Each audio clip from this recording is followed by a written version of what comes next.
Reed était en train d'être étranglé à mort par quelqu'un, on se moquait de lui, le raillant de vouloir venger ses camarades tombés au combat. L'homme trouvait même impressionnant qu'il aille si loin jusqu'à sacrifier sa propre vie. Le rituel qu'il préparait était d'ailleurs presque achevé. Tous les adeptes s'étaient rassemblés sous un cercle magique et désormais tous les efforts de Reed semblaient vains, absolument inutiles. Le chef le consolait avec une pointe de sarcasme pour tout ce qu'il avait tenté de faire jusqu'ici pour les arrêter, ajoutant qu'il apprécierait également leur travail. Reed serra les dents, bouillonnant de rage. Le chef déclara solennellement qu'ils allaient ouvrir la porte des morts.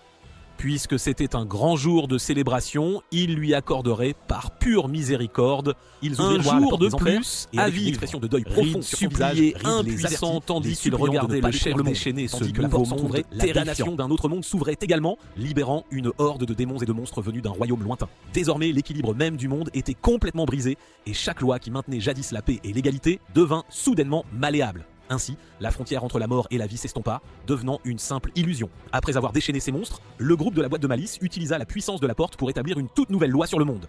Bien que gravement blessé, Reed s'enfuyait à toutes jambes des monstres qui le poursuivaient sans relâche.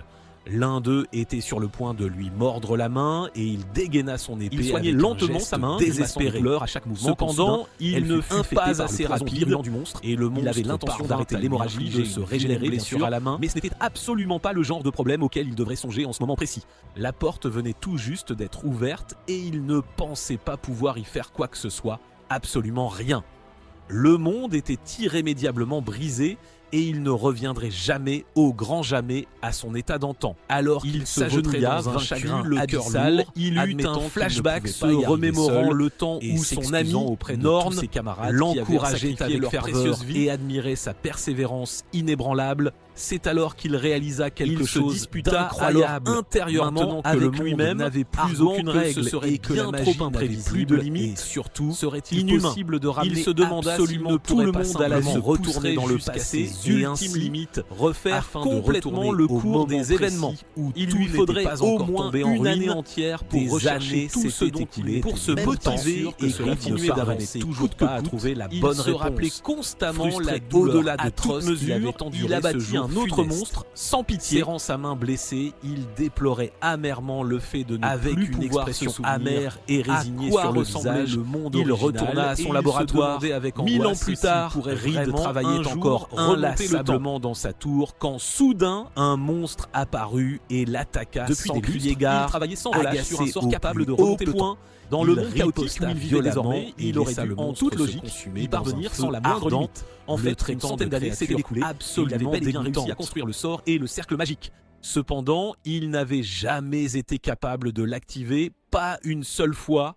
La seule chose qui le maintenait en vie et le poussait à avancer, c'était les souvenirs tenaces du passé. Alors qu'il ne se vautrait absolument pas oublié, déchirant, il avait sacrifié tant de choses, y compris sa propre humanité, juste pour remonter le temps, mais malgré tout, intense. Ce n'était semblait que le sort n'avait jamais absolument rien gagné, mais ne désirait qu'une seule à lui-même de voyager enfin, de retourner dans le temps de ce tourment incessant.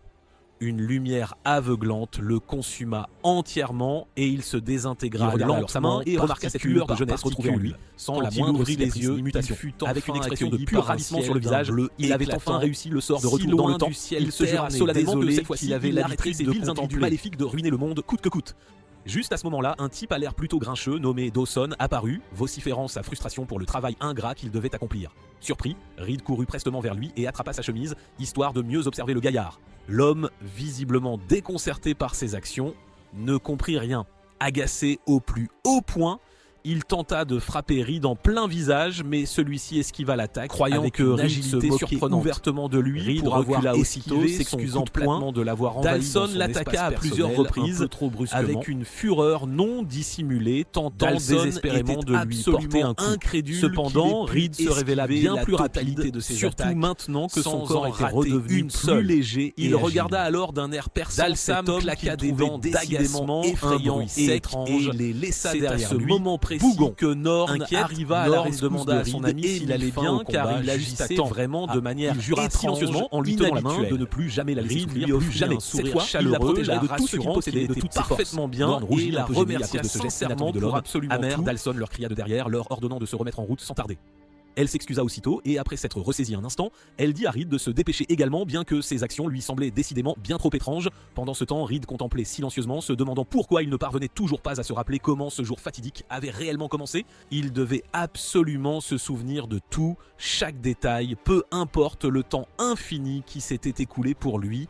Plus tard, ils finirent par trouver une grotte et s'arrêtèrent au lieu de prudemment sourire à son entrée et un gobelin de l'observer attentivement. Dalson anéantit la créature d'un geste rapide et efficace. Leur mission était de nettoyer un nid de gobelins situé près du village. Dalson continua d'abattre d'autres gobelins, faisant détail qu'il se rappelait. Reed ne parvenait pas à se sentir formidable après avoir vu ces monstres cruciales si facilement, chose lui semblait vraiment étrange. Il interpella ensuite Reed et lui dit de bien faire attention, histoire qu'il apprenne de quelqu'un d'aussi exceptionnel que lui, bien sûr. Il s'apprêtait à attaquer le gobelin une fois de plus quand il s'arrêta net, figé sur place. Devant lui se tenait une véritable horde de monstres, bien plus Cela déclencha alors les souvenirs précis de Reed. Même à cette époque, un roi gobelin avait émergé, provoquant en grave danger car ce n'était dans le passé, ils avaient à peine survécu à cette attaque soudaine et n'étaient pas rentrés au village avec leur seule force actuelle. Il serra alors fermement son épée. Bien qu'il possédât un esprit millénaire, son corps était désormais revenu à sa gloire d'antan et c'était le moment idéal pour le mettre à l'épreuve. Pendant ce temps, Norn contemplait silencieusement la nécessité de coopérer avec Dalson, car Reed ne pouvait toujours pas utiliser la magie correctement, pas encore. Avec cette situation, elle se devait de soutenir leur chef et de lui demander des ordres clairs. Cependant, l'homme s'enfuit lâchement, à toutes jambes, déclarant qu'il ne pouvait absolument pas combattre de tels monstres. Les deux le regardèrent avec une profonde déception après qu'il les ait lâchement abandonnés pour sauver sa propre peau. Désespérée, elle se précipita courageusement vers les monstres, bien décidée à sauver Reed de ce danger imminent. Elle dit à Reed de se cacher derrière son dos, puis elle activa immédiatement sa magie de flèche de glace. Elle cibla ensuite un gobelin, mais fut choquée de constater qu'elle n'avait fait qu'à peine égratigner la créature, sans plus. La horde de gobelins se tenait devant elle, dégageant une aura véritablement intimidante. Elle commença à trembler, absolument certaine qu'elle n'avait aucune, mais alors aucune chance contre eux. Reed intervint alors, lui disant de se tenir bien derrière son dos. Il sauta ensuite avec agilité et balança son épée vers les gobelins qui fonçaient droit sur lui. Il les tranche un par un avec une précision mortelle, utilisant sa lame de flamme ardente. Alors qu'il se tient au cœur même du feu déchaîné, Norn est absolument choqué qu'il maîtrise un sort aussi incroyable, aussi puissant. Reed se plaint doucement que son mana est affaibli, certes, mais il sourit en coin, affirmant qu'abattre une nuée de gobelins n'est qu'une simple formalité, un jeu d'enfant. Cependant, à leur plus grande stupeur, un roi gobelin colossal apparaît et se dirige lentement mais sûrement vers eux. Menacé, Norn admet doucement qu'il pourrait les anéantir tous. Le roi gobelin déplace son attention sur Reed et balance son arme massive directement sur lui.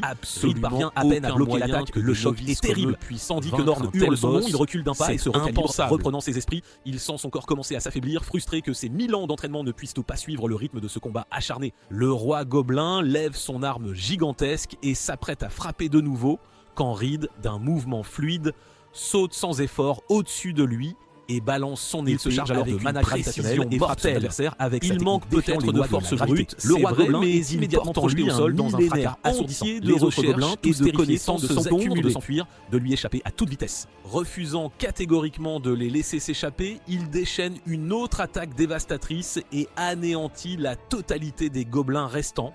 Norn est absolument stupéfaite. Cependant, pour Reed, tout cela semble encore insuffisant à lui seul. Absolument se pousser encore plus loin. Mais alors, Dalson reprend péniblement son souffle après avoir fui frénétiquement les monstres, la peur au ventre. Il se souvient de ses coéquipiers et se dit que ce n'était absolument pas sa faute puisqu'il lui était tout bonnement impossible de les vaincre tous, n'est-ce pas? Juste à ce moment-là, Reed apparaît derrière lui à sa plus grande stupeur. Il se demande comment diable ils ont pu s'en sortir vivants, les qualifiant de sacrés vénards.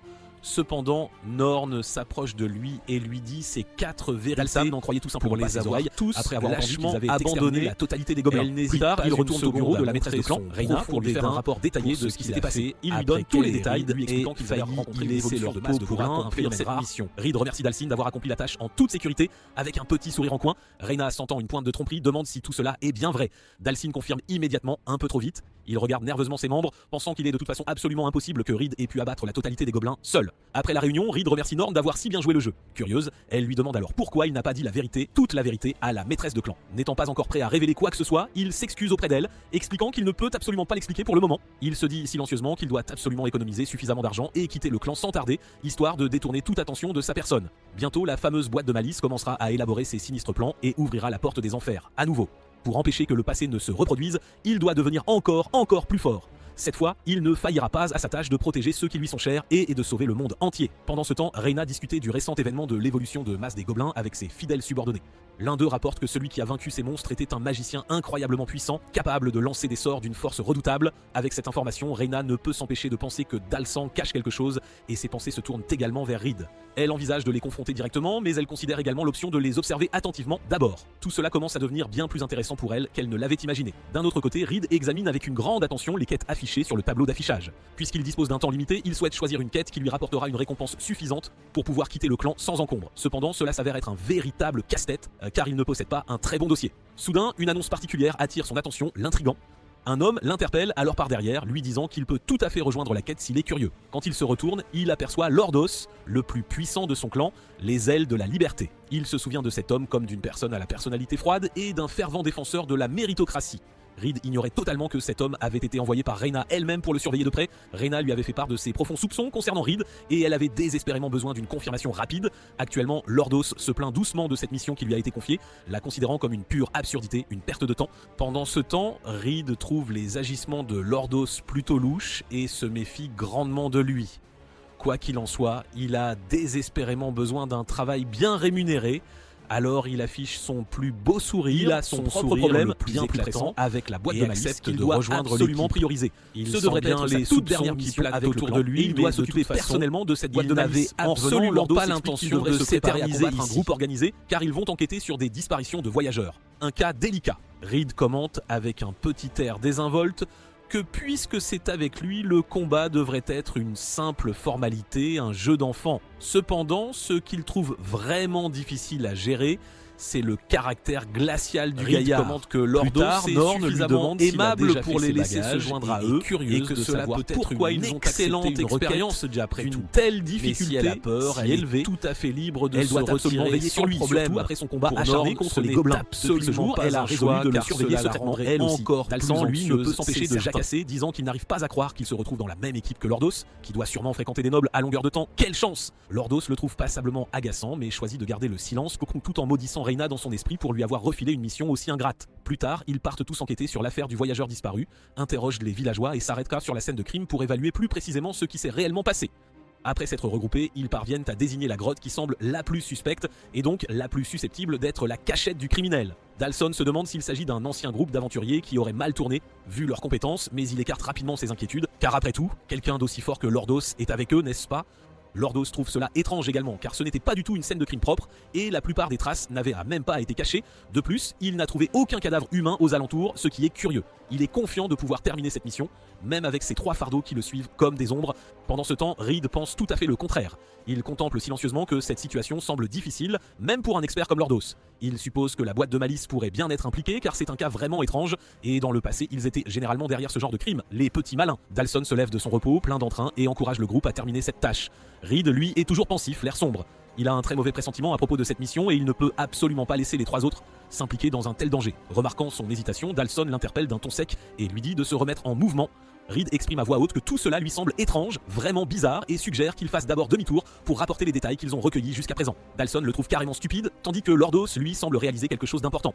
Dalsan continue de se moquer de lui, le raillant d'avoir reculé juste à cause de simples bandits, quelle lâcheté, mais Reed ignore superbement l'homme et demande l'avis de Lordos. Ce dernier est impressionné qu'il ait remarqué à quel point l'affaire était étrange et qu'il soit assez assertif pour suivre les règles fondamentales de l'aventure. Cependant, puisque Lordos est présent, il est confiant qu'ils peuvent tout à fait gérer la situation. Reed marque une pause, réfléchissant un instant. Lordos est l'un des aventuriers. Il est donc préférable de se tenir en retrait pour l'instant et de le laisser gérer le reste. Il est presque impossible. Il ne dispose pas d'assez d'informations concrètes pour le convaincre de faire demi-tour à sa mesure. Sur ce, il s'excuse auprès du groupe et accepte finalement d'avancer à contre-cœur. Pendant que Dalsan sermonne le jeune homme pour avoir osé remettre en question Lordos, l'aventurier, lui, ne peut s'empêcher de sentir des frissons glacials lui parcourir l'échine, comme si quelque chose de vraiment dangereux était sur le point de se produire. Ailleurs, un homme rit tout seul d'un rire sinistre. Il a des pièces d'or scintillantes en sa possession, tout en tenant une tête de crâne macabre dans sa main. Une armée de morts vivants se tient derrière lui, attendant patiemment son commandement. Le groupe arrive enfin à la grotte que tous les indices désignent. Ils ont également découvert des traces évidentes d'un grand groupe de personnes se déplaçant dans la zone. Avec une expression sérieuse et grave sur le visage, Lordos les avertit de rester absolument vigilants et concentrés tout au long de la mission. Pendant ce temps, l'homme qui les espionne, Rezef, est plutôt surpris de voir Lordos s'aventurer sur son périmètre, c'est inattendu. Il prévoit de se débarrasser de son corps de marionnettes une fois qu'il les aura vaincus et de relocaliser sa base ailleurs. Il est absolument ravi de découvrir si Lordos parviendrait à l'emporter contre ce gamin marionnettes en train de les espionner. C'est occupé à les espionner. Ils entrent dans la grotte et sont accueillis par un groupe de personnes à l'allure étrange, vraiment bizarre. Grande surprise. Bien que terrifiés, ils sont rassurés par la simple présence de Lordos. Pendant ce temps, Reed peut déjà affirmer que ce n'est pas un simple cas d'attaque de bandits. Au vu du mana qu'il ressent à l'intérieur, c'est bien plus complexe. Dalson tente de les faire se rendre, promettant d'épargner leur vie en échange de leur coopération. Cependant, ils attaquent soudainement, sans prévenir, et Lordos s'avance pour prendre les rênes. Il dégaine son épée et déchaîne la fente du coup de tonnerre, une technique puissante, tentant ainsi d'intimider ses adversaires. Dalsan l'encourage bruyamment, traitant les adversaires de parfaits idiots d'avoir osé défier un tel aventurier. Cependant, à leur plus grande stupeur, les bandits restent imperturbables et les attaquent de nouveau sans la moindre hésitation. Lordos n'arrive pas à croire qu'ils ne sont pas ébranlés par son coup et réalise alors qu'ils ne sont plus du tout des humains.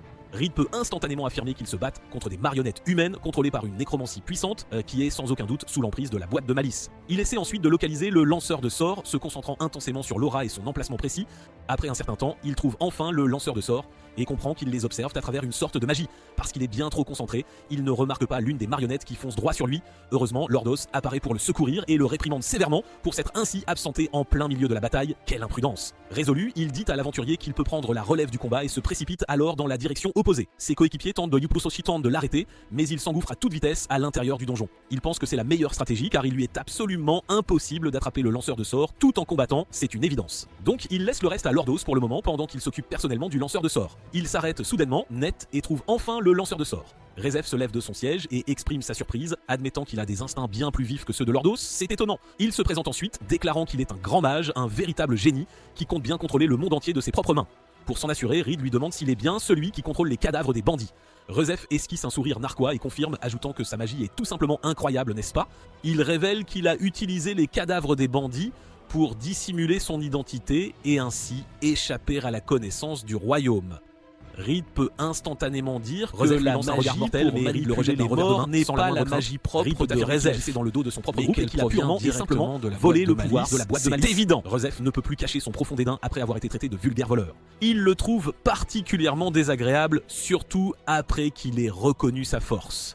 Reed a complètement gâché son plan et maintenant tout s'effondre lamentablement. Il se jette alors en direction de Reed et se moque pas ouvertement du jeune homme pour l'avoir esquivé avec tant d'agilité. Tout simplement, Reed continue d'esquiver habilement les attaques lancées contre lui.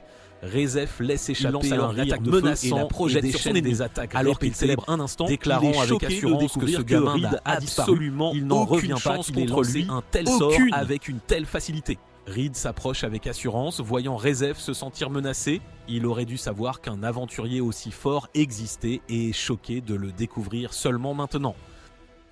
Menacé, il lance un autre sort sans retenue, mais Reed le devance et l'attaque avec sa puissance de feu. Alors que la fumée se dissipe, Rezuf regrette d'avoir sous-estimé son adversaire.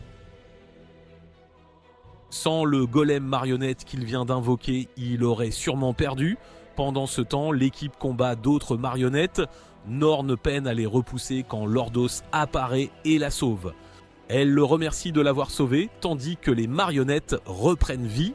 Lourdos trouve difficile de vaincre les morts vivants, leurs mouvements étant coordonnés. Il se demande si quelqu'un les contrôle, mais n'a jamais entendu parler de ça. Pendant ce temps, Dalson se demande où est Reed, jurant de le tuer à son retour. Ailleurs, Reed et Rezov s'affrontent toujours. Rezov ordonne à son golem d'attaquer. En riposte, Reed déchaîne sa lame de feu, la projette sur le golem et le consume dans ses flammes ardentes. Mais le golem reste intact à la grande satisfaction de Rezef. Il révèle avoir cousu plus de 30 bandits pour créer le golem. Il se qualifie de génie pour un tel chef-d'œuvre. Remarquant le choc sur le visage de Reed, il rit, se moquant du garçon. Enragé, Reed lui crie dessus, ayant appris qu'il a tué tant de gens pour un monstre insensé. Voyant son explosion, Rezv ne peut s'empêcher de se sentir intimidé. Il tente de se calmer, se rappelant qu'un simple aventurier ne peut être sa bête noire. Soudain, Reed utilise son saut spatial et tente d'attaquer Rezef. Mais le golem s'interpose et protège son maître. Il réalise alors qu'il doit d'abord s'occuper du monstre, car il manque de mana. Le golem le prend par surprise et le frappe, l'envoyant contre le mur. Pendant qu'il tente de récupérer, Rizov ordonne à son golem d'achever leur adversaire. Reed sent son mana s'épuiser, il prévoit donc un autre stratagème pour gagner. Il active un sort magique à la grande surprise de son adversaire. Avec son mana actuel, il ne peut l'activer qu'une seule fois, il ne doit donc pas le gaspiller. Rassemblant tout le mana qui lui reste, il active le canon pseudo-dragon, un tir qui transperce tout. Il le tire vers le golem qui se brise instantanément à la grande surprise de Rezef. L'attaque le frappe aussi, lui brisant le crâne en un instant. Il avait soigneusement planifié l'attaque, s'assurant que Rezef et le golem s'alignent pour les frapper d'un coup et tout finir. Il pense que la boîte de malice ne se dévoilerait pas si facilement et parie que Rezif n'est qu'un larbin agissant seul. Il réalise qu'il doit vite devenir plus fort s'il veut affronter la boîte de malice. Pendant ce temps, Dalson atteint ses limites, refuse de combattre les marionnettes et ferme les yeux de peur. Par chance, les morts vivants tombent tous au sol, immobiles. Les autres sont choqués et Lourdos se demande si le lanceur de sorts est vaincu pour que les marionnettes s'arrêtent d'un coup. Il remarque que la personne qui a vaincu le lanceur de sorts devait être forte et se demande qui c'est. Tous regardent de l'autre côté de la pièce et voient Reed émerger, s'excusant d'avoir eu peur et de s'être caché. Dalson lui hurle dessus pour sa lâcheté et sa bêtise. Lourdos vient à la rescousse des garçons, disant que c'était une sage décision et qu'il avait fait le bon choix en lui laissant le combat. Dalson est sur le point de répliquer mais se retient. Il leur dit ensuite de retourner au village le plus proche pour se reposer pendant qu'il reste pour explorer le donjon. Seul, il explore et s'enfonce. En se retournant, il est choqué de voir le corps de Reza et l'impact du combat précédent. Il y a clairement un cratère massif créé par un puissant sort. Son esprit revient à Reed et se souvient de la mission de Reyna pour lui. Une réalisation soudaine le frappe. Est-il vraiment possible que le novice Reed ait vaincu le lanceur de sorts ? Grâce à l'aide de Lourdos, Reed a amassé assez d'argent pour financer son voyage. Pour retrouver sa force d'antan, il doit prendre un long congé du clan. C'est alors que Norn l'appelle du bout du couloir. Puis, bavardant sur la difficulté de la dernière mission, elle a entendu dire que l'incident impliquait une magie interdite de très haut niveau. C'est si étrange que la capitale envoie des enquêteurs, peut-être même les chevaliers dragons. Leur présence rassure la jeune fille qui espère même les rencontrer. À sa surprise, Reed affirme que les chevaliers dragons ne peuvent arrêter les ennemis. Bien que la déclaration la prenne au dépourvu, il refuse d'expliquer et lui dit d'oublier ce qu'il a dit. Elle note discrètement que son étrange comportement s'accumule, mais elle a trop peur d'en parler, craignant qu'il ne disparaisse. Malheureusement, sans qu'elle ne dise rien, il déclare soudain qu'il pense quitter le clan pour un temps. Alors qu'elle se fige, il continue et explique qu'il doit devenir plus fort avant que le désastre imminent ne frappe leur monde. Dans sa chambre, Dalson court en trouvant la note que le jeune homme a laissée pour expliquer son départ abrupt. Pourtant, Reed voulait annoncer la nouvelle à Norn en personne. Elle ne pouvait l'accepter et exigeait une explication. Se souvenant de son corps inerte dans ses bras, il s'excuse, ne pouvant expliquer maintenant. Quoi qu'il en soit, il jure de la sauver cette fois-ci. Après l'avoir rendue encore plus confuse, le jeune homme ouvre la fenêtre et saute sans un mot. Grâce à son saut spatial, il disparaît sous ses yeux, désormais rempli de larmes de douleur.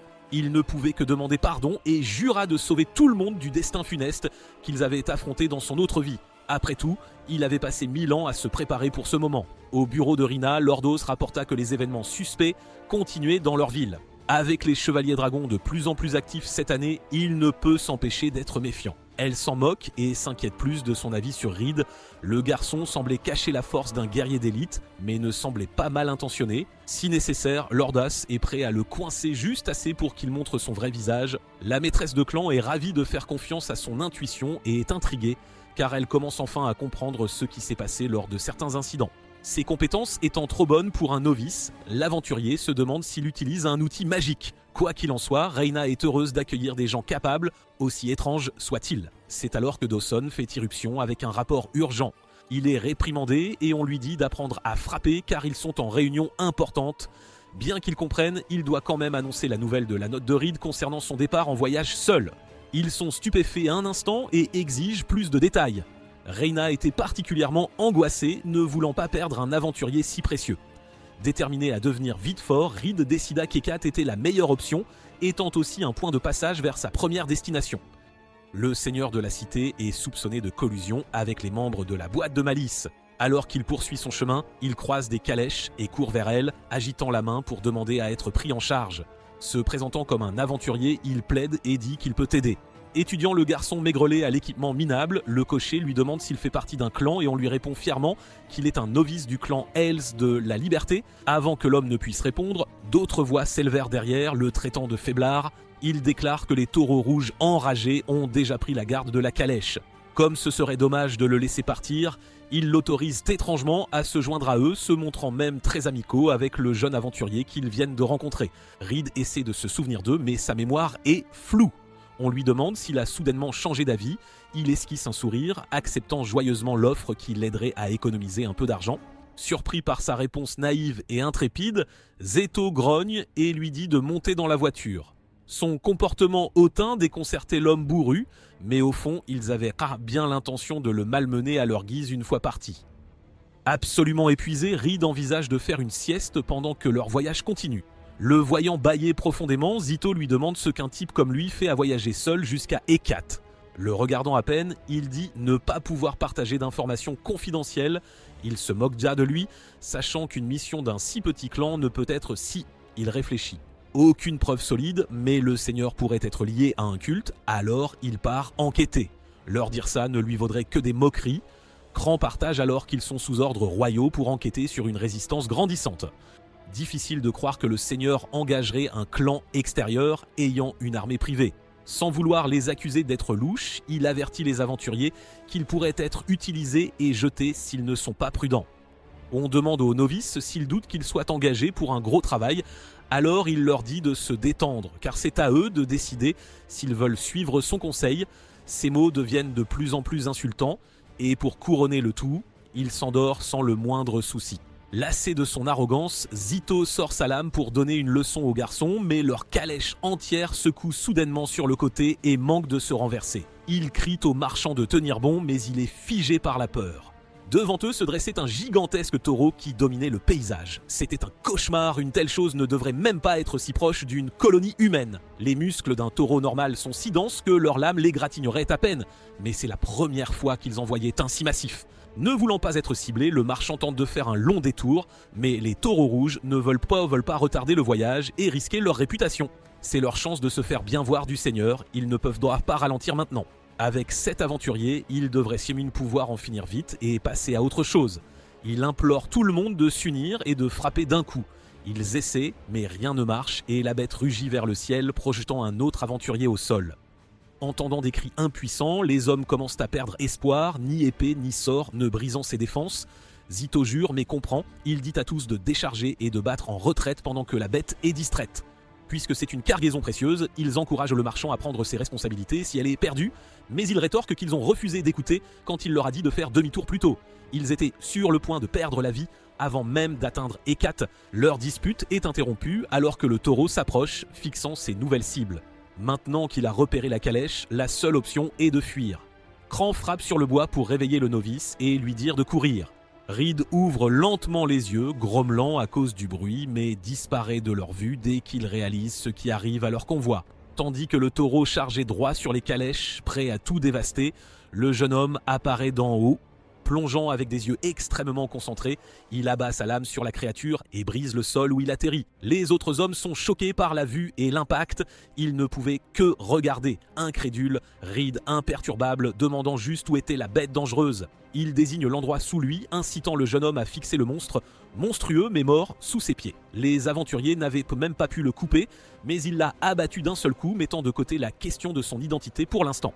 Les 2 membres des Taureaux Rouges le félicitent et le remercient d'avoir sauvé leur vie. Si les choses avaient mal tourné, leur clan aurait subi une perte pour avoir échoué la mission d'escorte. C'était étrange de voir leur attitude changer si vite, mais Reed en profite pour poser des questions sur le seigneur enquêtant sur la résistance. Crane ne veut pas en parler, mais Zito le dissuade de s'opposer au jeune homme.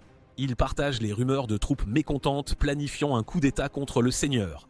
Bien que ce ne soit qu'une rumeur, la cible doit cacher quelque chose pour être si nerveuse. Le groupe reprend son chemin et assez vite atteint sa destination. Aux portes, Reed risque d'être importun et répète son avertissement de ne pas trop s'impliquer dans l'affaire. Zito ne manque pas un battement et sourit simplement en le remerciant de sa considération. Son amabilité était désarmante, c'est le moins qu'on puisse dire, mais il admet que l'offre de ce travail était déjà louche. Pour l'instant, il décide de se reposer pour la nuit et de rentrer. Après tout, le jeune novice n'a pas tort. La discussion en chemin l'a rendu plus méfiant de la situation. Son vrai but est de s'entraîner et d'augmenter son mana dans le sanctuaire elfique caché près des cadettes. Il ne peut pas battre un exécutif de culte à son niveau, mais quelqu'un du niveau de Reza devrait aller. S'il y a un signe d'officier de rang, il doit fuir immédiatement. Tandis qu'il se demandait s'il ne suranalysait pas l'implication du seigneur, la nuit s'épaissit. Une silhouette encapuchonnée parla à Lord Rosam, suggérant le cœur d'un mage comme un beau sacrifice. À cette fin, une bande d'aventuriers faibles a déjà été convoquée. Une fois le travail fait, ils tendront le piège et livreront les victimes au souverain. Ils luttaient pour se calmer, surtout après avoir entendu parler de la présence des chevaliers dragons. Se rappelant combien il avait investi en eux, fournissant même de multiples sujets de test, il les avertit de ne pas l'abandonner maintenant. L'homme assure que c'est pour cela qu'il est venu. Car tromper un chevalier dragon est un jeu d'enfant pour lui. Lui, l'officier de rang Gallius de la boîte de malice, le protégera de tout son être. Une rapide promenade autour des quatre montre vite à quel point c'est sombre. Reed surprend des gens parler doucement d'un vieil homme emmené de force. Il a été dénoncé par un voisin après s'être plaint des impôts. Incapable de lire l'ambiance, l'étranger demande franchement s'ils ont entendu du mal du souverain, mais ils ricanent avec prudence, disant qu'il n'est que bonté envers son peuple. L'un d'eux s'approche alors pour le prévenir discrètement de ne pas fourrer son nez où il ne faut pas. On lui demande s'il est un voyageur, il réalise à quel point il est ignorant de la situation actuelle de la ville. Il finit par harceler et forcer les gens à parler du Seigneur, désireux d'en apprendre plus. Alors que le 5e résident parvient à se libérer de son emprise, il est clair qu'ils ne répondront pas, alors il se demande s'il ne devrait pas kidnapper un larbin. Malheureusement, cela pourrait attirer l'attention. La dernière chose qu'il souhaite, qui, en ville, voudrait parler des méfaits du Seigneur. C'est alors qu'il entend du grabuge tout près. Une fille est jetée à travers la rue, son corps tremble, accusé de répandre des mensonges. Les gens autour ne peuvent que regarder, sachant que c'est mal, mais craignant d'être les prochaines victimes. Erika est accusée de calomnier Razam et d'attiser la peur des citoyens avec de faux récits. Alors que l'enfant en pleurs est tiré par les cheveux et sommé de parler, les soldats rient, disant qu'elle doit réaliser sa situation. Si elle supplie et se prosterne, elle pourrait être pardonnée. Cependant, elle se souvient de ce qui s'est passé il y a quelque temps. Son père avait approché leur voisin, demandant de l'aide, mais il fut repoussé par les amis qui craignaient tous le souverain. Le voyant là, l'enfant s'approcha et il s'excusa d'avoir été si bruyant qu'il l'avait réveillé. Le grabuge concerne sa mère, il croit que le Seigneur est derrière sa disparition et il doit en savoir la vérité.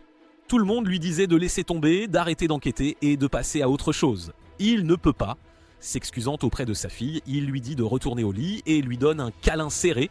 Bientôt, un corps familier flottait sur la rivière. Une foule se forma pour regarder, tandis qu'Erika, si petite qu'elle était, fut appelée et on lui dit que le corps de son père avait été repêché.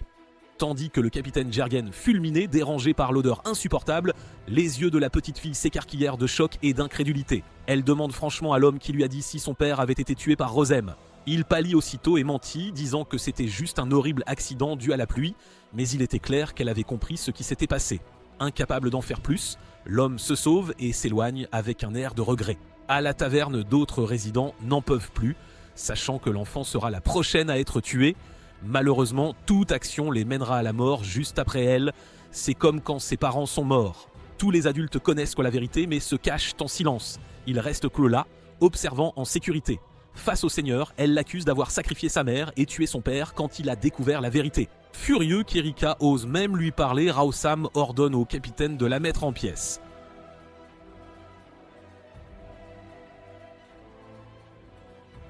Ainsi, personne ne l'approchera plus avec une telle insolence. Sans hésiter, il la jette au sol et tire sa lame. Il sourit sans pitié en levant son épée, lui disant de regretter sa folie dans l'au-delà. Aucun impact ne l'atteignit, Reed étant apparu pour bloquer l'acier de son propre corps. Tandis qu'il se demande qui il est, l'aventurier est juste content d'avoir trouvé la personne parfaite à interroger pour sa cause. Elle fond en larmes en le voyant. Chargé de tuer le garçon désireux de jouer les héros au milieu de tout ça, Jörgen lui conseille de choisir une meilleure scène pour son numéro la prochaine fois. Après tout, agir si imprudemment lui coûtera la vie. Il abat son arme, ayant pleinement l'intention d'exécuter le garçon, mais Reed bloque parfaitement le coup avec sa propre arme. Souriant, il manœuvre sa lame et arrache l'épée du capitaine de ses mains.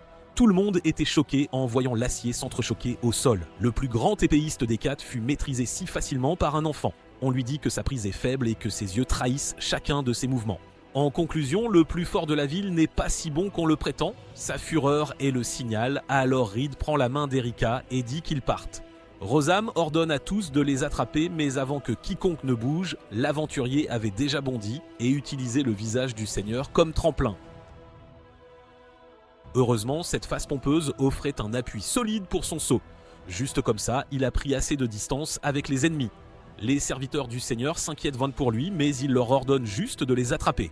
Quiconque lui ramènera le jeune homme vivant recevra une belle récompense. Embarrassés, ils jurent de faire un spectacle de leur punition. Les gardes sont chargés de capturer le jeune homme qui a osé botter leur cher seigneur. Ils tentent de le poursuivre et Reed s'agace peu à peu de leur insistance. Tandis qu'Erika s'excuse de l'avoir entraîné dans ce pétrin, il balaie ça d'un revers de main, se concentrant sur leur fuite sans attirer l'attention plus que nécessaire. Mais il semble déjà trop tard, le capitaine des chevaliers étant bien décidé à se venger.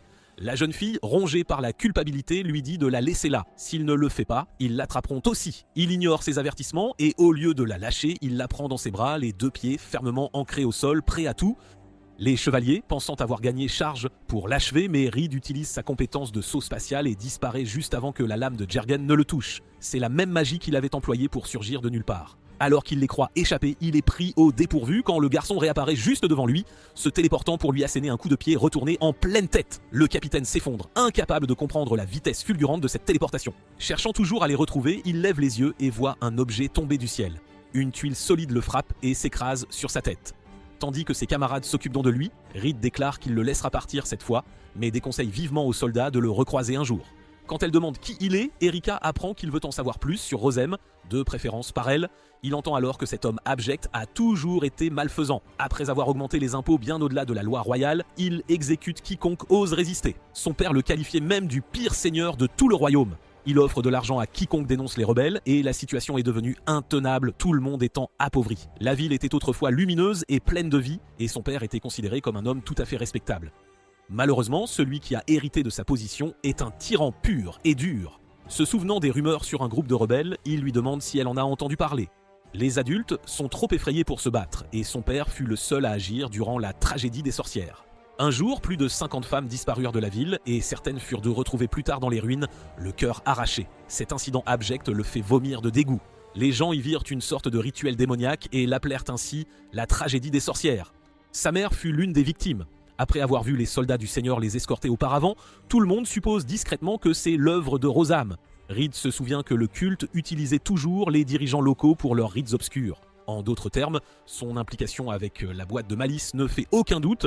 La boîte de malice opère bien à Hecate avec de fortes chances qu'un officier de haut rang y soit. Vu les risques, Reed se demande s'il ne vaudrait pas mieux arrêter l'enquête et se retirer. Mais Erika continuait de raconter comment son père était prêt à se battre après la mort de sa mère. Personne ne lui vint en aide, alors elle refusa de se tourner vers les lâches habitants. Après un moment de silence, il dit que son père aurait pu simplement fuir.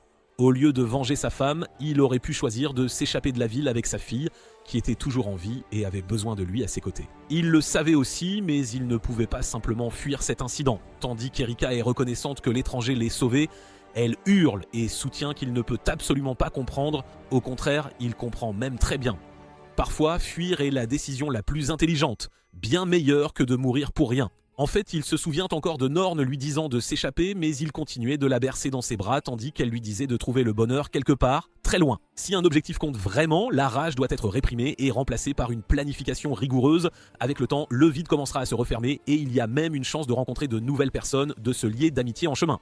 À travers l'éternité et le temps, les vieux sentiments douloureux peuvent s'estomper. Mais même ainsi, si l'on réalise qu'on ne veut pas oublier, peu importe le temps qui passe, alors on peut se battre selon ses propres règles, à sa manière. Penser, ressentir et rêver, c'est ça la liberté après tout. Erika est encore trop jeune pour trouver les bonnes réponses.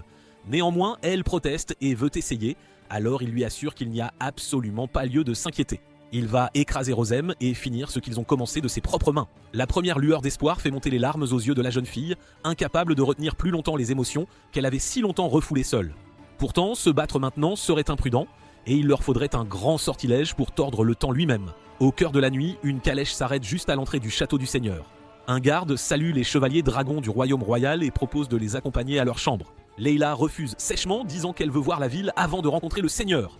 L'homme rit, affirmant que leur quartier misérable et ennuyeux ne l'amuserait guère, mais un regard perçant suffit à lui faire changer radicalement d'attitude.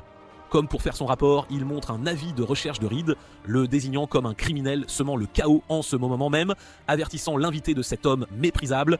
Il ne peut que se figer quand la capitaine dégaine soudainement et abat son épée sur lui, détruisant complètement le papier entre ses doigts. Des doigts ? Elle lui demande s'il les connaît seulement. Ce sont les lames qui frappent les ennemis de la couronne. Même une attaque surprise d'un autre voyou des bas-fonds, devenu criminel, ne peut les ralentir. Se faufiler à travers la ville était devenu une véritable galère, l'endroit entier grouillant de gardes comme un nid de frelons dérangés. Reed voulait plus de temps pour étudier Rosam et élaborer un plan adéquat, Erika l'appela doucement, disant qu'elle connaissait un endroit où il pourrait en plus se cacher des ennemis. Tous deux atteignent alors une vieille église abandonnée. Là, un vieil homme le remercie d'avoir sauvé l'enfant et de s'être dressé contre le seigneur maléfique. Même s'ils avaient été là, ils n'auraient rien pu faire d'autre que se cacher, terrifiés.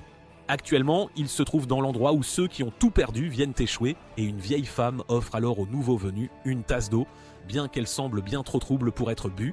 Erika la dissuade, sachant qu'aucun étranger ne boirait jamais l'eau de cet endroit, c'est une évidence. À sa grande surprise, il prend la tasse et avale son contenu d'une seule traite. Il sourit à la femme, lui disant que c'est une aide précieuse. Ensuite, il veut en savoir plus sur l'histoire de Rosem pendant qu'il se cache. Le seigneur n'est probablement qu'une marionnette et il doit comprendre l'état de la ville pour empêcher le vrai cerveau de s'échapper. Leila ordonne à ses hommes de se séparer par quartier pour explorer la ville. Fred se demande si auditer la zone est vraiment nécessaire. Leur mission est d'enquêter sur le culte. Ils ont déjà l'autorisation d'utiliser un outil interdit, donc une recherche préliminaire est superflue. La capitaine insiste pour faire le strict minimum, arguant qu'il n'y a pas besoin de se presser. Il sourit de son sérieux habituel, mais décide de suivre cette personne fiable. C'est alors qu'ils entendent une voix familière. Le vieil homme d'avant dénonce Reed, révélant où il se trouve et ce qu'il fait. Apprenant qu'ils sont dans les bas-fonds, Jürgen lui ordonne de les y mener. Il était ravi, ne voulant pas laisser l'aventurier s'en tirer après l'avoir humilié. Un camarade demande alors s'ils peuvent gérer le garçon seul, se souvenant de la présence insondable et écrasante qu'il avait ressentie. La capitaine trouve son doute insultant, persuadée qu'elle n'est en aucun cas inférieure. Tandis que le soldat tente de se défendre, Leila intervient, saisissant l'occasion parfaite. Elle a décidé de les accompagner pour chercher cet individu dangereux. Ils sont déconcertés, insistant que ce n'est pas une affaire pour elle, mais elle lance son regard signature et leur ordonne de s'y opposer. Jürgen cède, souriant en disant que leur présence assurerait leur victoire. Elle est curieuse du criminel, mais veut aussi enquêter sur les chiens de Rosem dans l'armée. Partant seule, elle ordonne à ses hommes de continuer à fouiller la ville. Sous son regard, le mâle ne peut se permettre aucune imprudence. Cela dit, il n'y a pas d'allié plus rassurant que les chevaliers dragons eux-mêmes. Un garçon comme Reed ne peut pas gagner et maintenant, ils n'ont plus qu'à attendre son exécution. Reed et Erika continuaient de se promener dans les bas-fonds. Il essayait d'obtenir plus d'informations sur le culte, mais sans succès. Comme il n'y avait plus rien à faire, il se prépare à partir et à passer à autre chose. Le vieil homme d'avant tente de le dissuader, disant que les gardes patrouillent toujours. Avec des yeux bienveillants, il dit qu'il ne peut pas risquer d'être trouvé et d'entraîner tout le monde dans ses ennuis. Erika fait soudain irruption, criant à Reed de s'enfuir. Il se retourne, choqué, ne sachant pourquoi elle était seule dehors. Elle tente de les avertir à nouveau, mais une main lui couvre la bouche. Jürgen la tenait, menée là par le vieil homme fourbe. Il pointe l'étranger, disant que c'est celui de l'affiche. Presque bavant, il réclame les pièces d'argent promises pour l'affaire. Les autres n'arrivaient pas à croire qu'il trahirait celui qui avait risqué sa vie pour sauver Erika. Reed réalise qu'il est resté bien trop longtemps. S'approchant silencieusement par derrière, Leila s'élance soudain, la main serrant fermement son épée. L'aventurier est surpris par sa vitesse, mais il parvient tout de même à lever sa lame et à bloquer son coup. Elle se moque de lui, curieuse de savoir comment un simple aventurier a bloqué son attaque. En y regardant de plus près, il voit enfin le blason du roi sur la poignée de son épée. Pourquoi les chevaliers dragons étaient-ils là? Avec ses stats actuelles, ce ne sont pas des gens qu'il peut ignorer. La capitaine le prenait pour un meurtrier sans cervelle, mais il semble plus habile que prévu. Expliquer la situation serait inutile et une perte de temps, mais il ne peut pas non plus se téléporter et laisser les gens là. Les chevaliers ne montrent aucune pitié, ce qui signifie qu'il ne peut pas non plus se retenir contre eux. Après tout, il doit encore sauver Erika qui était aux mains de Jürgen.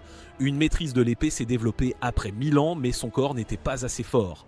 Pendant qu'il observait, Leila décida de devenir un peu plus sérieuse que d'habitude. Une énergie puissante commença à circuler dans son corps et sa lame, alors qu'elle utilisait sa spécialité de raffinement du QI. La plupart étaient émerveillés par la puissance maniée par la chevalière. La guerrière devant Reed était une véritable maîtresse du combat, capable de contrôler et de revitaliser le mana dans son corps.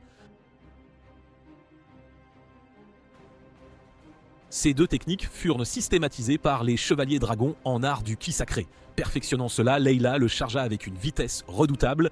Il esquive de justesse le coup visant sa tête, réalisant qu'il ne peut bloquer ses attaques dans son état actuel. La seule option est de continuer à esquiver. Alors, il fait de son mieux pour ne pas être découpé.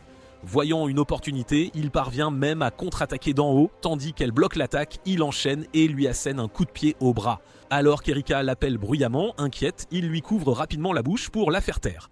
Il se moque d'elle, disant que son ami n'est pas de taille face à un chevalier dragon sacré. Cela dit, un autre garde a remarqué que quelque chose clochait.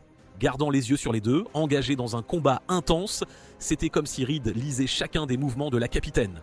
Comme pour prouver son point, l'aventurier esquive parfaitement une autre attaque. Ils ne comprennent pas comment il tenait tête à quelqu'un comme elle. Se demandant si elle est vraiment la plus forte guerrière du royaume, Jerjen perd son sang-froid et lui crie de tuer le criminel. Il ne peut pas être trop brutal avec Erika devant un officier militaire. Alors la prendre en otage est son dernier recours. Layla admet que si son adversaire manque de vitesse et de puissance, il est incroyablement aguerri. Malheureusement, sa technique autodidacte est surpassée par sa force pure et son raffinement. Convaincue de sa victoire, elle enfonce sa lame pour mettre fin au combat. Comme avant, il esquive mais met cette fois de la distance entre eux. À sa surprise, il lance soudain 3 sorts en même temps, utilisant l'impact de sa poussée à son avantage. Elle n'y arrivera pas. 3 boules de feu jaillissent de ses cercles magiques visant la capitaine, mais la sous-estimée ne lui réussira pas. C'est à son tour d'esquiver. Bien qu'impressionnant qu'il ait caché son atout pour la prendre au dépourvu, ce ne sera pas suffisant. C'est ce qu'elle pensait, mais elle remarqua vite que les sorts se dirigeaient vers les soldats d'Hécate. Il frappe Jerjen en plein corps, libérant Erika de ses griffes. Projeté au loin et luttant pour se relever, il jure en lâchant l'enfant. Il doit la récupérer car elle est le seul levier qu'il a contre le criminel. Malheureusement, elle se cachait déjà derrière Reed, qui le regardait maintenant de haut. D'un regard furieux, Reed rappelle à Jerjen son avertissement, ne plus jamais lui montrer son visage. Voyant l'aventurier tenir son épée, il prévient que le blessé ne fera qu'ajouter à ses crimes, mais cela n'arrête pas la lame couverte qui le frappe au visage. Le soldat est projeté au sol, assommé par un seul coup du jeune homme. Portant Erika et lui disant de bien s'accrocher, il utilise sa compétence de téléportation pour disparaître des lieux. Ignorant les ordres de Layla de s'arrêter, elle réalise qu'il a lancé le sort, supposant qu'elle esquiverait. En fait, il avait déjà l'intention de l'utiliser pour tendre une embuscade aux soldats et récupérer la fille. Cela signifie que leur combat n'était qu'une réflexion après coup pour lui. Enragée et se sentant moquée par ses actions, elle prépare sa lame. Ils n'ont sûrement pas encore été loin, et il est hors de question qu'elle se laisse vaincre par un simple écran de fumée. Le chi traversa sa lame alors qu'elle frappait le sol et cherchait sa cible. Les repérant après un moment, elle lance une attaque à longue portée avec un puissant cri de guerre. Un dragon d'énergie pure rugit vers le criminel en fuite. Cependant, un énorme bouclier de pierre apparut pour bloquer complètement son chemin. Bien qu'indemne, Reed est impressionné par la puissance de sa technique ultime. D'un autre côté, elle est choquée d'avoir été lue. La félicitant et la remerciant pour la leçon, il confirme son devoir d'auditer Rassam et la déconseille vivement de faire confiance au Seigneur. Cette déclaration inattendue la rend muette, incapable de dire quoi que ce soit alors qu'il disparaît à nouveau. Au lieu de tenir compte de son avertissement, elle serra les dents de colère, insultée d'être considérée comme une simple leçon à apprendre. Malgré tout ce qu'elle avait fait et sa prétention d'être inexpérimentée, il l'avait largement surpassée. Pas folle, elle sait qu'il se retenait clairement sans intention de lui faire du mal. C'était rageant. Le fait qu'il connaisse même l'audit la pousse à se demander qui il est. Reed sautait de toit en toit, portant Erika dans ses bras. Bien qu'il s'arrête un instant, il sait que les gardes pourraient être proches, alors il décide de planifier la suite en chemin. La petite fille demande s'ils vont vraiment prendre d'assaut le manoir. À ce stade, le royaume ignore encore la boîte de malice, c'est donc l'occasion parfaite de glisser des infos à la couronne et de ralentir le culte. Cela seul pourrait les éloigner d'un pas du futur qu'il a vécu. Maintenant, il se demande quoi faire d'Erika, car il ne peut pas l'emmener avec lui en mission. Le mieux serait de la confier à des gens fiables et compétents. Après avoir réfléchi un moment, il a la parfaite idée. Ailleurs dans la ville, Cran appelait Zato et lui montrait une affiche de recherche qu'il avait trouvée. En regardant la photo, il reconnaît Reed, le jeune homme des ailes de la liberté. Il remarque quelques gardes qui se dépêchent et courent de partout dans la zone, et il semble que l'avertissement du garçon était plus fiable qu'il ne le pensait. Ainsi, ils se hâtent de faire leur bagage avant d'être repérés. Quelques silhouettes s'approchent soudain, leur corps entièrement couvert de haillons sombres et sales. Ils se présentent fièrement, avertissant qu'il est mal de s'approcher furtivement, mais hurle presque de choc quand Reed retire le tissu. Zito s'excuse rapidement, disant qu'il ne voulait pas manquer de respect et suivait ses conseils. À ce propos, l'aventurier désigne Erika, espérant qu'il pourrait la garder pour le moment. Cran tente de refuser, la reconnaissant de la même affiche de recherche qu'il avait vue. Il insiste qu'ils en ont fini avec les affaires louches et qu'il laissait déjà tomber le Seigneur, mais Zito lui couvre fermement la bouche et accepte la requête sans poser de questions. Reed est ravi de cette conclusion amicale. Pendant ce temps, l'homme rappelle à son camarade ce qui s'est passé en chemin et dit que la recrue est bien plus effrayante qu'un seigneur de province. Fretz rapportait ses découvertes sur la corruption et les méfaits de Rosam. Cela dit, les seigneurs corrompus ne sont pas rares et se mêler de leurs affaires n'est pas vraiment leur mission. Se souvenant que Layla était avec ses troupes privées, il demande à la capitaine comment ça s'est passé. Le souvenir de sa bataille avec Reed était encore frais dans son esprit. Poussée par la fierté, elle affirme n'avoir trouvé aucune information utile. Tandis que son camarade était content, elle était toujours dans le déni d'avoir été humiliée par un simple voyou. Bouillonnant de rage en silence, elle jure de régler ses comptes très bientôt. Léo arrête Fretz de bavarder car ils sont arrivés à destination. Au manoir du seigneur, Razan les accueille avec un grand sourire. Il les remercie d'être venus de si loin et dit qu'ils doivent être fatigués de tout ce travail. Layla n'a que faire de sa sollicitude et de sa courtoisie. Comme mentionné dans la lettre, ils sont là uniquement pour enquêter sur le culte magique. La famille royale prend ces questions importantes au sérieux, après tout. Disant qu'ils ont l'autorisation d'utiliser un artefact interdit, ils révèlent les balances de vérité qui exposent les mensonges de la personne examinée. Le seigneur fixa l'outil dangereux. Les balances de vérité sont un artefact royal. Leur pouvoir peut mener une nation à sa perte, c'est pourquoi leur usage est strictement réglementé. Premièrement, l'usage n'est permis que pour les enquêtes vitales à la survie du royaume. Deuxièmement, la formulation de l'enquête doit être décidée par les sorciers royaux. Troisièmement, l'interrogé ne doit prononcer aucun mensonge durant l'enquête. Quatrièmement, et enfin, la violation de l'une de ces conditions est passible de mort. Telles sont les lois régissant l'usage des balances de vérité. Vu le pouvoir qu'elles confèrent, Rosam se demande s'il le soupçonne vraiment d'un tel mal. Fretz lui demande de ne pas s'offenser et souligne la menace que représente le culte. Comme ils ont si peu d'informations, ils n'ont d'autre choix que d'utiliser l'artefact. S'asseyant nonchalamment, le seigneur dit que cela lui offre en fait un certain soulagement. Bien que Layla soit certaine qu'il a de nombreux sombres secrets à cacher, la loi stipule que les balances ne seront utilisées que pour les affaires concernant le culte. Il dit être plus que reconnaissant de la considération du chevalier dragon, mais la capitaine souligne que ce n'est pas de la courtoisie, mais des directives qui la retiennent. Rosam tripote son collier, silencieux mais cachant sa surprise qu'ils aient réellement apporté un artefact restreint. Comme Gallus l'avait prédit, le membre du culte lui avait dit de porter le pendentif lorsqu'il rencontrerait les chevaliers. Selon leurs espions, les chevaliers n'ont guère progressé dans leur enquête. S'ils viennent l'interroger, ils se fieront sûrement à des objets interdits. Heureusement pour lui, leur technologie magique n'est pas du tout au niveau des cultes. Le collier devrait le protéger de toute interférence magique. Avec cela, il peut affronter les balances de vérité en toute confiance, sans aucune crainte. On dit à Rosam qu'il peut refuser d'être interrogé, mais devra expliquer pourquoi à la famille royale. Alors que Fretz demande la permission de commencer, le seigneur accepte avec arrogance, disant qu'il n'a aucun problème. Après tout, il n'a rien à leur cacher. Pendant tout ce temps, Reed observait secrètement grâce à un sort de surveillance magique. Il était certain que quelque chose de louche se tramait. Néanmoins, il était temps que le rite d'enquête se déroule comme prévu.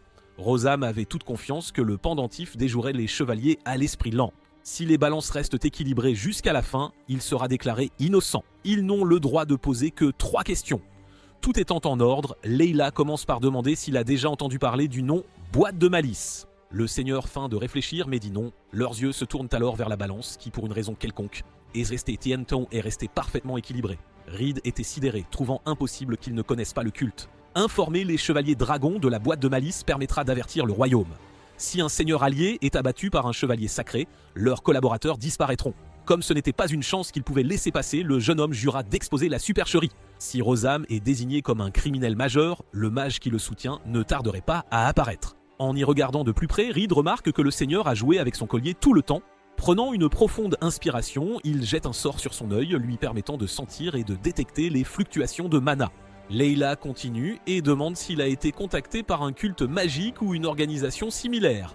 Les balances réagissent à la question, mais dès que Rosam ment, disant qu'il n'a rien vécu de tel, son collier émet une vague de mana opposée. Cela annule complètement le pouvoir de la balance et l'empêche de fonctionner correctement. Reed voit clairement comment le pendentif interfère avec l'activation de l'artefact.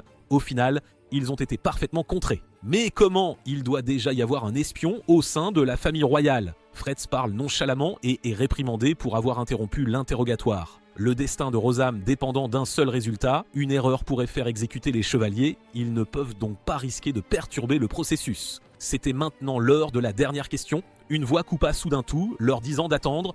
Tout le monde est surpris par cette interférence inattendue. Tous lèvent les yeux pour voir des fissures se former au plafond, qui cèdent bientôt, révélant Reed caché tout ce temps. Léo halta de stupéfaction et demanda qui oserait interrompre une enquête si importante. La poussière retombée, le seigneur reconnaît le jeune homme qui l'a frappé et la capitaine retrouve le guerrier aux cheveux d'argent qui s'est joué d'elle. Rosam leur ordonne de saisir l'intrus immédiatement, sans sourciller devant les chevaliers. Reed lance un sort et conjure une petite boule de mana. Les autres sont confus quand il la projette, encore plus quand la boule manœuvre seule, esquivant tout sur son passage et évitant toute tentative de capture. Bien que confus, Rosam sentit que quelque chose n'allait pas et serra fermement le pendentif qui le protégeait. Cependant, cela s'avère inutile car le sort, réagissant aux objets imprégnés de mana, rebondit pour frapper l'espace entre ses doigts, brisant le collier. Le seigneur tombe au sol sous l'attaque et les chevaliers ne purent que grommeler face à cette attaque arrivée au pire moment. Ils ordonnèrent à plusieurs reprises de tuer l'intrus avant qu'il ne fasse autre chose. Avant qu'ils ne puissent agir, Reed leva les bras en signe de reddition, leur disant de poursuivre l'enquête. Après tout, ce serait un tracas de s'arrêter à mi-chemin du processus. Tandis que Fred s'est choqué qu'ils connaissent même les balances de vérité, Layla en avait assez d'être étonnée. Qu'il l'ait épargné n'était que honteux, alors elle jure de lui rendre l'appareil. Elle tenait déjà son épée quand les balances bougèrent. C'était une sensation étrange, comme si le poids qui pesait sur elle tout ce temps avait soudainement disparu. Se souvenant de l'avertissement du criminel lors de leur première rencontre, Layla fixa Reed qui levait les bras hauts. Il leur est encore flou pourquoi le jeune homme a choisi d'interrompre l'interrogatoire, alors Fretz veut renoncer à la dernière question et capturer l'aventurier. Cependant, sa capitaine lui dit de le surveiller, car l'enquête se déroulera comme prévu. Ses subordonnés sont surpris, mais ce n'est rien comparé à la terreur qui frappe le seigneur, qui n'avait plus rien pour protéger ses mensonges. Rosam se retourne contre eux, refusant de coopérer après avoir failli mourir à cause de leur incompétence. Au fond de lui, il savait qu'il ne pouvait pas continuer sans le pendentif. Le seigneur élève la voix et leur dit de capturer l'intrus sur le champ, mais Layla raisonne qu'ils peuvent en finir vite s'il répond juste à une question. Elle demande s'il a coopéré avec un culte de mages. Encore une fois, refusant de répondre, il les maudit tous pour leurs inepties, mais elle n'allait pas céder à ses tentatives bruyantes et pathétiques d'éviter la question. Il leur ordonne de tuer le jeune homme qui l'a attaqué avec de la magie, et Layla lui dit de répondre. Finalement, il demande comment il est censé savoir quoi que ce soit sur la boîte de malice. Ces mots étaient lâchés. Réalisant son erreur, il se couvre la bouche trop tard, les balances s'activaient déjà, et un côté tomba immédiatement, révélant le poids de ses mensonges. Tout le monde est choqué, non seulement par sa culpabilité, mais par la révélation que la boîte de malice est bien réelle. Rosam insiste désespérément que tout était une erreur. Malheureusement, Reed n'allait pas le laisser s'en tirer cette fois et lui demande ce qu'il compte faire. Encore une fois, le seigneur jure fermement qu'il ne sait rien. Layla a beaucoup à demander à l'aventurier, mais ses questions peuvent attendre. Il est impensable qu'un dispositif capable de brouiller un artefact restreint existe. Accusé d'avoir aidé un ordre de mages anti-royaume et d'avoir altéré un outil sacré, 2 crimes capitaux, le seigneur est demandé s'il est prêt à faire face à la punition. S'accrochant encore à l'espoir, il soutient qu'il est piégé par quelqu'un d'autre. Après tout, leur seule preuve est ces balances détraquées sur lesquelles il compte tant. Il argumente même que l'amulette n'était qu'un simple porte-bonheur acheté à un colporteur et qu'il est impossible de trafiquer la relique. Pourtant, tous le fixaient en silence, sourds à ses supplications. Jurant qu'il le regretterait, il promit de révéler la tyrannie des chevaliers dragons. Léo serra sa lame, prêt à le châtier sur le champ. On lui rappela de garder la cible en vie, car c'était leur seul indice, leur lien avec le culte. Reed observa le seigneur acculé. Il savait que le vrai jeu allait enfin commencer. Dès cet instant, il était impensable que leur syndicat lâche ses secrets si facilement, ils agiraient donc très vite. Comme prévu, une voix inconnue retentit et un immense cercle magique apparut derrière Rossum. Exprimant sa surprise que son appareil magique soit exposé, les bras de Gallius sortirent du portail. Tous les yeux étaient rivés sur lui, qui admit avoir un peu trop sous-estimé le royaume. Layla fut immédiatement sur ses gardes face à l'apparition de l'étranger. Reed, lui, s'attendait à ce qu'il sorte à ce moment précis. L'ennemi était désormais un véritable officier du culte, pas une pâle copie comme Rezof. Razam interpella le cultiste sans détour, lui rappelant sa promesse qu'il n'avait rien à craindre. Il lui demanda comment il comptait assumer ce fiasco. Gallius s'excusa sans émotion, mais réaffirma qu'il n'y avait pas lieu de s'inquiéter. Après les avoir tous tués, il pourrait simuler une catastrophe monstrueuse soudaine. On rapporterait qu'ils sont morts au combat avant même d'arriver à Hécate. Quant aux témoins, il bidouillerait leur cerveau pour qu'ils témoignent faussement. Encore une fois, il encouragea le seigneur à tout leur laisser. C'est alors que des vrilles de magie noire apparurent autour de lui. Layla savait qu'il allait frapper et leva sa lame, mais Reed leur dit d'urgence d'esquiver, pas de bloquer. Bien que surprise, elle fut la seule à réussir à suivre l'instruction quand l'attaque survint. Fretz et Léo furent malheureusement touchés et la pièce était déjà en ruine. Tandis que les deux étaient les seuls à pouvoir résister, Layla fut choquée par cette puissance démente, déchaînée 4 fois d'un coup. Reed avait entendu parler de Gallius dans son monde passé. Cet officier du culte transformait les cadavres de grands mages en grotesques bibelots. C'était un ennemi bien trop puissant pour l'état actuel du régresseur. C'est alors que l'officier retira son masque, révélant son visage robotique. Utilisant l'œil qu'il avait modifié, il étudia ses ennemis, jugeant la capitaine de la nuit et ses subordonnés bien trop faibles. Enfin, il se tourna vers Reed, qui l'identifia comme un autre faible. 4 petites mouches. Il s'attendait à mieux après la destruction de son outil, mais il avait visiblement trop réfléchi. Rossum, lui, paniquait et lui ordonna d'achever les 2 restants. Son bavardage incessant tapait sur les nerfs du mage. Pourtant, il se tenait au-dessus de Layla, prêt à suivre ses ordres et à l'éliminer. C'est alors qu'une déflagration de feu jaillit vers lui, le frappant et l'explosant en plein visage. Elle fut confuse de voir que c'était Reed qui l'avait sauvé. Cela dit, Gallius bloqua complètement l'attaque avec une barrière magique. Tandis que les 2 mages s'étudiaient, la capitaine regarda ses hommes à l'agonie à cause de leurs blessures. Ce n'était pas le moment de se retenir ou d'hésiter. Elle activa ses redoutables arts sacrés du chi. Cependant, Gallius se contenta de lui sourire. Pure énergie et mana débordèrent du corps de Layla. Renforcée par sa technique, elle chargea l'ennemi qui recula en riant sarcastiquement et la traitant d'effrayante. Invoquant une autre lance de magie noire, Gallius la lança sur la chevalière. Elle part à peine et est renvoyée au sol. La détermination envahit son esprit et elle jura de débarrasser la ville de mages hors la loi, immonde comme lui. Il s'intéressa alors qu'elle concentrait son mana sur son arme quand elle bloqua son attaque. C'est impressionnant pour une simple chevalière qui traite le combat comme un spectacle. Même après qu'elle ait utilisé toute sa puissance, il l'écarta d'un revers de main, comme si cela ne lui coûtait aucun effort. C'est au tour de Reed d'occuper le sorcier noir. Bien que quelques rayons soient lancés, son mana n'est pas en état de l'égaler. Il devra donc laisser Layla tenir le front pendant qu'il cherche une chance de tirer son canon à pleine puissance. La capitaine se donnait à fond, s'efforçant de frapper et d'esquiver l'ennemi qui semblait rire pendant leur combat. Une puissante attaque frôle son corps. Pendant ce temps, elle cherche l'ouverture juste avant et après le lancement du sort, qui apparaît quoi qu'il arrive. Il a d'abaisser sa garde alors qu'il est à portée d'épée, une erreur des plus stupides. La lame du roi est balancée droit sur sa tête. Cependant, la tête de Gallius esquive en se pliant de manière inhumaine. Son visage pâlit à cette vue. Il devrait être impossible pour un humain de suivre des mouvements amplifiés par les arts du chi. Malheureusement pour elle, l'appareil dans sa tête et son œil artificiel annulent les règles de l'humanité normale. Même des parties de son corps ont été reforgées pour le rendre plus fort à tous égards. La capitaine retrouvait encore son équilibre après avoir manqué son attaque, mais il s'était déjà rapproché pour lui rendre l'appareil. Grâce à ses améliorations physiques, il déchaîna un coup de poing extrêmement puissant qui faillit la briser. En tant qu'ancien alchimiste royal, son chef-d'œuvre ultime était son propre corps. Soulevé par la tête, tout l'être de Layla se bloqua de douleur. Tout ce combat la fit se demander s'ils étaient vraiment si faibles face à l'ennemi. Il est à un tout autre niveau que tout ce qu'ils ont affronté. Se débarrasser des autres sera fastidieux, mais son cadavre sera un bel ajout à sa collection. Les membres de la boîte sont des chercheurs de la vérité ultime du monde. Ainsi, Gallius lui dit de se réjouir de l'opportunité de devenir la fondation de sa prochaine œuvre. Serrant les dents, elle le traita de dégénéré tordu et jura que ses camarades l'enverraient directement en enfer. Ces mots lui ont causé un sacré dilemme. Chaque fois qu'il voit une jolie femme, il ne peut s'empêcher de vouloir la tourmenter un peu. Gallius lança un sort et l'envoya dans la prison du néant fantôme. Layla se réveille dans l'abysse fantôme. Elle ne peut bouger et sent ses mains et ses pieds liés à la chaise. Elle devine que c'est un sort d'illusion, puis voit de multiples mains flottantes portant divers objets tranchants tout autour d'elle. La terreur se lit sur son visage alors que les mains se rapprochent. Elles commencent à la saisir de partout. L'une lui couvre la bouche tandis qu'une autre pose un scalpel sur sa joue.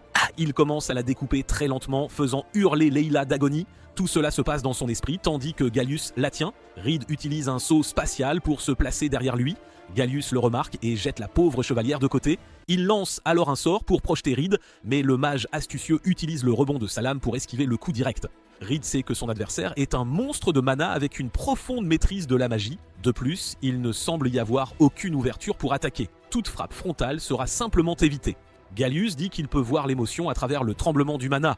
Il sourit ensuite à l'idée que ce qu'il considère comme un simple insecte pense encore pouvoir gagner. Il affirme qu'un chien n'a aucune chance contre la boîte de la malice. Reed répond qu'une fois qu'il a réalisé leur implication, il comptait se défiler. Il déclare ensuite que quelqu'un avec un si faible niveau de mana serait désespérément dépassé. Gallius lui demande alors pourquoi il est resté. Reed répond qu'il ne pouvait pas reculer après avoir fait une promesse à une fille en pleurs. Gallius a l'air abasourdi puis éclate de rire. Il ne peut croire que quelqu'un le défie pour une raison aussi ridicule. Reed mentionne ensuite que Gallius était un ancien maître alchimiste royal en ingénierie magique, démasqué pour avoir mené des expériences humaines. Il a ensuite simulé sa mort et a rejoint plus tard la boîte de la malice sous un nouveau nom. Gallius se demande comment son adversaire peut connaître ces informations. Reed ajoute que parmi les 4 rangs de la boîte, Gallius est au plus bas échelon. Il est ravi qu'Hécate ait envoyé un de leurs larbins de bas étage. Il sourit et dit que c'est parce qu'il pourrait s'en sortir même dans son état actuel. Une déflagration magique est tirée, mais Reed saute rapidement hors de portée. Gallius a maintenant l'air en colère et dit qu'il va le déchirer et le transformer en une marionnette qui ne connaîtra que la douleur. Reed voit que sa provocation a fonctionné, son adversaire est maintenant grand ouvert. Gallius active alors un neuroboost arcanique améliorant le cerveau. Il dit qu'un rat comme Reed n'en vaut pas la peine, mais qu'il va quand même lui montrer quelque chose de spécial. En poussant sa capacité de calcul cérébral au maximum, il peut lire chaque scintillement de mana. Cela lui permet de prévoir les événements plusieurs secondes à l'avance. Il voit une vision de Reed se faisant trancher, puis gisant mort sur le sol. Il prophétise que dans 42 secondes, Reed sera complètement anéanti. Reed voit que Gallius a vraiment perdu son sang-froid s'il sort une attaque majeure comme ça. Remuer son passé l'a secoué. Gallius se prépare à attaquer et Reed sait qu'un seul mouvement inutile signifiera la mort. C'est là que les choses sérieuses commencent. Leila est au sol tandis que Gallius énonce sa prophétie et charge en avant. Reed s'écarte en sautant en l'air. Gallius sourit, sachant que son ennemi ne peut pas bouger en plein vol. Reed cependant lance un sort et parvient à nouveau à esquiver une autre attaque de pli spatial. Gallius admet que son adversaire est insaisissable, pourtant ses sens sont très aiguisés. Il sait que Reed se faufile derrière lui et il l'attrape d'un coup de poing au ventre. Reed absorbe le coup et est projeté en arrière. Il roule sur le sol et se remet sur ses pieds. Gallius dit qu'il peut facilement repérer l'étincelle et la destination du saut. Il entend le battement de cœur de Reed et note que n'ayant pas pu prendre assez de distance, il a tenté de frapper par l'arrière. Il dit que c'est le mana lui-même qui révèle tout cela. Reed serre le poing et se dit que c'est le moment. Gallius, quant à lui, est suprêmement confiant car il a tout prévu. Reed trébucherait en arrière pour reprendre son souffle, lancerait un sort désespéré, puis aurait les jambes sectionnées et le corps cloué au sol. Reed crie alors qu'il compte sur la sainte chevalière dragon. Cela prend Gallius au dépourvu alors qu'il se retourne et voit que Leila s'est en fait remise sur ses pieds. Elle tient son épée et crie au mage maléfique de ne pas la sous-estimer. Elle lance ensuite Fureur du dragon sacré. Gallius est surpris qu'elle se soit relevée après une telle raclée. Il commence alors à avoir un léger doute momentané. Il écarte rapidement ce sentiment car sa barrière magique peut arrêter l'attaque de la chevalière dragon assez facilement. Il se prépare ensuite à attaquer Reed car il reste 10 secondes à la prophétie. Le jeune mage charge également une attaque magique. De multiples cercles magiques uniques apparaissent devant sa main. Gallius est troublé en voyant le motif. Le flux de mana est différent de tout ce qu'il a jamais vu. Il réalise que la meilleure chose à faire serait d'esquiver et d'observer. Pourtant, son arrogance prend le dessus et il décide de l'affronter de front. L'attaque de la chevalière dragon frappe la barrière magique en premier. Reed sait que c'est sa chance et mise tout ce qu'il a sur ce seul instant. Il lance le canon dragon rayon dragon qui déchaîne une puissante explosion d'énergie. Reed tire avec tout ce qu'il a, Gallius n'en revient pas, l'explosion de l'attaque contient une puissance bien au-delà du mana du jeune mage.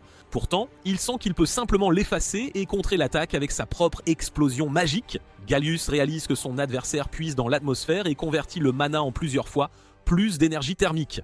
C'est une technique super avancée basée sur une théorie qui dépasse tout ce qui est connu dans le monde actuel. C'est bien au-delà de ses attentes. Il voit Reed transpirer et conclut qu'il gagnera quand même. Dans un bras de fer, la force brute décidera finalement du vainqueur. Il estime qu'il reste 3 secondes à Reed avant que son corps ne s'effondre. Quand le mana tombe en dessous de 10%, la faim et l'agonie frappent, provoquant un évanouissement. Il voit Reed voué à l'échec, sa conscience vaciller devant ses yeux. Son compte à rebours interne atteint 42 secondes et il se prépare à mettre fin au combat, comme la prophétie l'avait prédit. Cependant, l'attaque de Reed devient plus forte et atteint les mains du vieux mage. Il réalise que la puissance d'attaque augmente, ce qui devrait être impossible. Il regarde Reed et voit qu'il brûle sa vie pour maintenir le sort. Ça n'a aucun sens, son corps aurait dû s'effondrer. Gallius commence à s'énerver, se demandant ce qu'il a mal calculé. Reed dit que même les yeux de son ennemi n'ont pas pu voir son passé. 1000 ans, tous passés à vivre pour une seule raison, tuer des êtres comme lui. On voit toutes ces fois où Reed s'est entraîné et préparé, et qu'il s'était habitué à la douleur et à la souffrance. Il a affronté tant de choses, il n'y a donc aucune chance qu'il s'effondre maintenant pour quelque chose d'aussi insignifiant en comparaison. Gallius se demande d'où Reed tire sa volonté. Il croit toujours avoir l'avantage et se prépare à utiliser ses 2 mains. Il a alors une terrible réalisation en sentant Leila se relever derrière lui. Il n'arrive pas à croire que la chevalière dragon puisse encore bouger. Elle charge son épée et se prépare à attaquer. Gallius lui hurle désespérément d'arrêter. Layla lui lance l'épée, elle le transperce, lui perforant le ventre. Cela lui fait perdre de la puissance dans son sort, permettant à l'explosion de Reed de percer. Gallius n'arrive pas à croire qu'un être aussi haut placé que lui soit sur le point d'être vaincu ainsi. Reed dit qu'il n'est rien de plus qu'un sale boucher alors que l'attaque magique frappe Gallius de plein fouet. Reed tombe à genoux, épuisé par l'effort qu'il vient de fournir. Il regarde devant lui et voit le cadavre carbonisé de Gallius toujours debout. Lentement, la gravité le tire vers le bas et il s'effondre au sol. Layla est excitée d'avoir réussi à le vaincre. Reed est également satisfait car même si leur ennemi était un mage de rang inférieur, il a tout de même abattu un lanceur de sorts consacrés. Avant, il ne pouvait même pas les toucher. Maintenant, ces 1000 ans d'entraînement ont porté leurs fruits. Cependant, il sait qu'avant de les affronter à nouveau, il devra renforcer son corps chétif. Rassam, quant à lui, est stupéfait. Il n'arrive pas à croire que Gallius ait été vaincu. Il se souvient de ce que le mage lui avait promis, c'est pourquoi il s'était allié à lui. Layla l'entend et dit que si c'est vrai, Rassam sera exécuté et sa maison démantelée. Elle ramasse son épée et marche vers lui avec colère. Elle dit que s'il veut une mort rapide, il devrait tout avouer. Rokam couine de peur et commence alors rapidement à inventer des excuses. Ses gardes entrent dans la pièce et demandent s'il va bien. Le chef des gardes regarde autour de lui, voit les dégâts et se demande ce qui s'est passé. Rosem essaie soudainement de rejeter la faute sur son subordonné, disant qu'il a conspiré dans le dos de son seigneur. Le garde est choqué et dit qu'ils obéissaient simplement aux ordres de leur seigneur. Rosem le traite de menteur et dit qu'il n'a fait que protéger ses terres. C'est le garde qui a conspiré avec Gallius. Layla voit clair dans ses mensonges et lui demande s'il croit vraiment que de telles excuses enfantines tiendront la route. Pendant ce temps, l'une des machines dans la tête de Gallius commence à bouger. Le vieux mage se relève soudainement, tout le monde se retourne et n'en croit pas ses yeux. Reed voit que c'est une pseudo-résurrection rendue possible grâce à une relique magique. Gallius dit que ceux qui s'opposent à eux mourront. Il lance un sort qui tranche directement le cœur de Rosam. Le seigneur se tient la poitrine de douleur et jure avec colère contre Gallius avant de tomber face contre terre. Reed passe à l'action et enflamme son épée. Il tranche la tête de Gallius, le tuant une fois pour toutes. Reed regarde le mage mort avec dégoût et le traite de monstre. Layla ordonne aux soldats du seigneur déchu de déposer leurs armes ou de partager le châtiment de leur capitaine, Jergen. Les soldats sont si terrifiés qu'ils lâchent de leurs armes et fuient, laissant Jergen derrière lui, qui les maudit pour leur trahison. Layla se tourne vers Reed et lui dit qu'il doit aussi rester pour être interrogé, mais elle voit que Reed est déjà parti. Elle se précipite pour le poursuivre, mais Fretz se réveille et demande que le garçon aux cheveux argentés soit laissé partir. Il soutient qu'ils doivent se concentrer sur la détention et l'interrogatoire des soldats et que leur aide est nécessaire pour stabiliser la ville maintenant qu'elle est sans direction. Il souligne également qu'ils n'ont pas la force d'attraper Reed dans leur état affaibli. Il lui est difficile d'admettre qu'ils doivent de le laisser s'échapper. Le visage de Layla se remplit de réticence, elle se demande si Reed les a vraiment aidés. Son orgueil ne peut accepter qu'il l'ait ménagé lors de leur combat et qu'il ait toujours eu un coup d'avance à chaque étape de l'enquête sur la boîte de la malice. Ailleurs, Zeta et Crane sont assis près de leur chariot, spéculant anxieusement sur ce que Reed leur ferait s'ils se débarrassaient d'Erika. Erika entend leur conversation, les rendant nerveux, mais la fille les congédie, affirmant qu'elle s'est juste levée pour de l'eau. Il la laisse parler et se partir. Seul maintenant, Cran confesse sa peur à Zeta qu'il soit en grave difficulté si le Seigneur des Quatre est après Reed et qu'ils doivent échapper à cette situation rapidement. Zeta le saisit violemment par le col et insiste qu'ils ne sont pas le genre de vauriens à abandonner un enfant. Leur dispute est interrompue lorsqu'ils entendent deux personnes parler du fait que Hécate est en plein tumulte. Erika entend aussi et cela capte son attention. Les voix continuent, discutant de la façon dont les chevaliers dragons sacrés ont démasqué et exécuté un mage et comment le seigneur est mort dans le chaos qui a suivi. Zeta, Crane et Erika écoutent sous le choc alors que les orateurs ajoutent qu'un épéiste aux cheveux argentés a aidé les chevaliers. Les deux concluent que tout cela ressemble trop à un conte de fées pour être vrai. Mais Zeta et Crayon sont certains qu'ils parlent de Reed. Pendant ce temps, Erika assimile la nouvelle que Rossom est enfin mort. Elle se souvient à quel point Reed était bienveillant envers elle et comment il avait promis d'abattre Rossom. Elle réalise qu'il a tenu sa promesse et l'a fait pour qu'elle n'ait plus besoin de gâcher sa vie dans un plan insensé. Elle s'effondre à genoux et pleure, remerciant Reed pour tout. Un autre jour, Reed est en périphérie et essaie de trouver la forêt du sud sur sa carte. Il arrive dans une ville et se rend dans une armurerie. Il examine une épée et réalise que c'est la seule épée de qualité qu'il peut acheter sans beaucoup de moyens. Il imagine à quel point ce serait génial de se promener avec une épée de chevalier dragon sacré. Le commerçant demande à Reed pourquoi il est venu dans leur bled paumé. Alors le garçon répond que c'est parce qu'il a des affaires avec la forêt de vent. Le commerçant devine juste qu'il compte se rendre à la forêt des illusions. Reed se dit que s'il possède 1000 ans de connaissances et de magie, son corps actuel manque de mana pour les utiliser pleinement et qu'il doit se rendre dans la forêt du Sud pour augmenter sa capacité de mana. Il est intrigué que les gens appellent la forêt du Sud la forêt des illusions. Le commerçant rit aux éclats, amusé que quelqu'un croit encore aux contes de fées selon lesquels la forêt est remplie de bêtes mythiques et d'esprits anciens. Il explique que juste parce qu'elle s'est étendue, personne ne peut atteindre le centre de la forêt, des mythes se sont formés autour d'elle, et que la vérité est que c'est juste une forêt avec des marécages boueux et des monstres qui effacent les pistes précédentes, rendant la navigation difficile. Il dit qu'on l'appelle la forêt des illusions parce que personne n'en ressort une fois entré.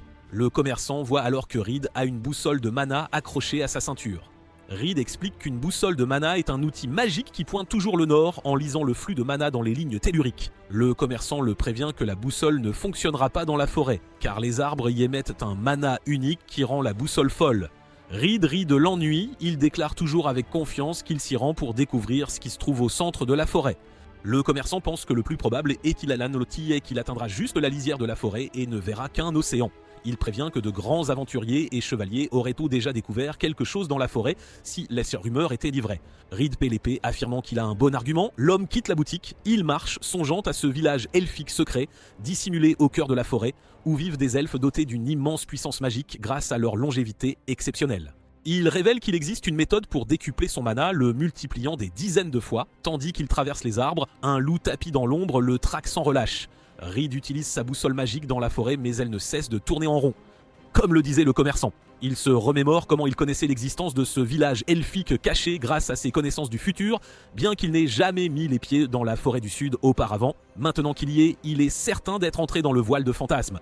Il explique que c'est une barrière générant un mana unique, perturbant la magie et les outils de détection, et brouillant le sens de l'orientation des êtres vivants. Il sourit, car ce voile signifie que sa recherche sera finalement plus simple qu'il ne l'avait imaginé. Quelle aubaine! Il se concentre, et un cercle magique bleu apparaît sous ses pieds. Grâce à cette concentration intense, il perçoit le flux de mana ambiant. Il active ensuite un sort qui utilise ce mana détecté pour déconstruire la formule magique de la barrière et l'ajuster, permettant ainsi à sa boussole magique de pointer vers le village elfique caché. Il sourit, sa boussole indiquant enfin la bonne direction. Il poursuit son chemin, guidé par l'instrument. Soudain, une voix intimidante lui ordonne de rebrousser chemin, car il se trouve en terre sacrée interdite aux villes humains de son espèce.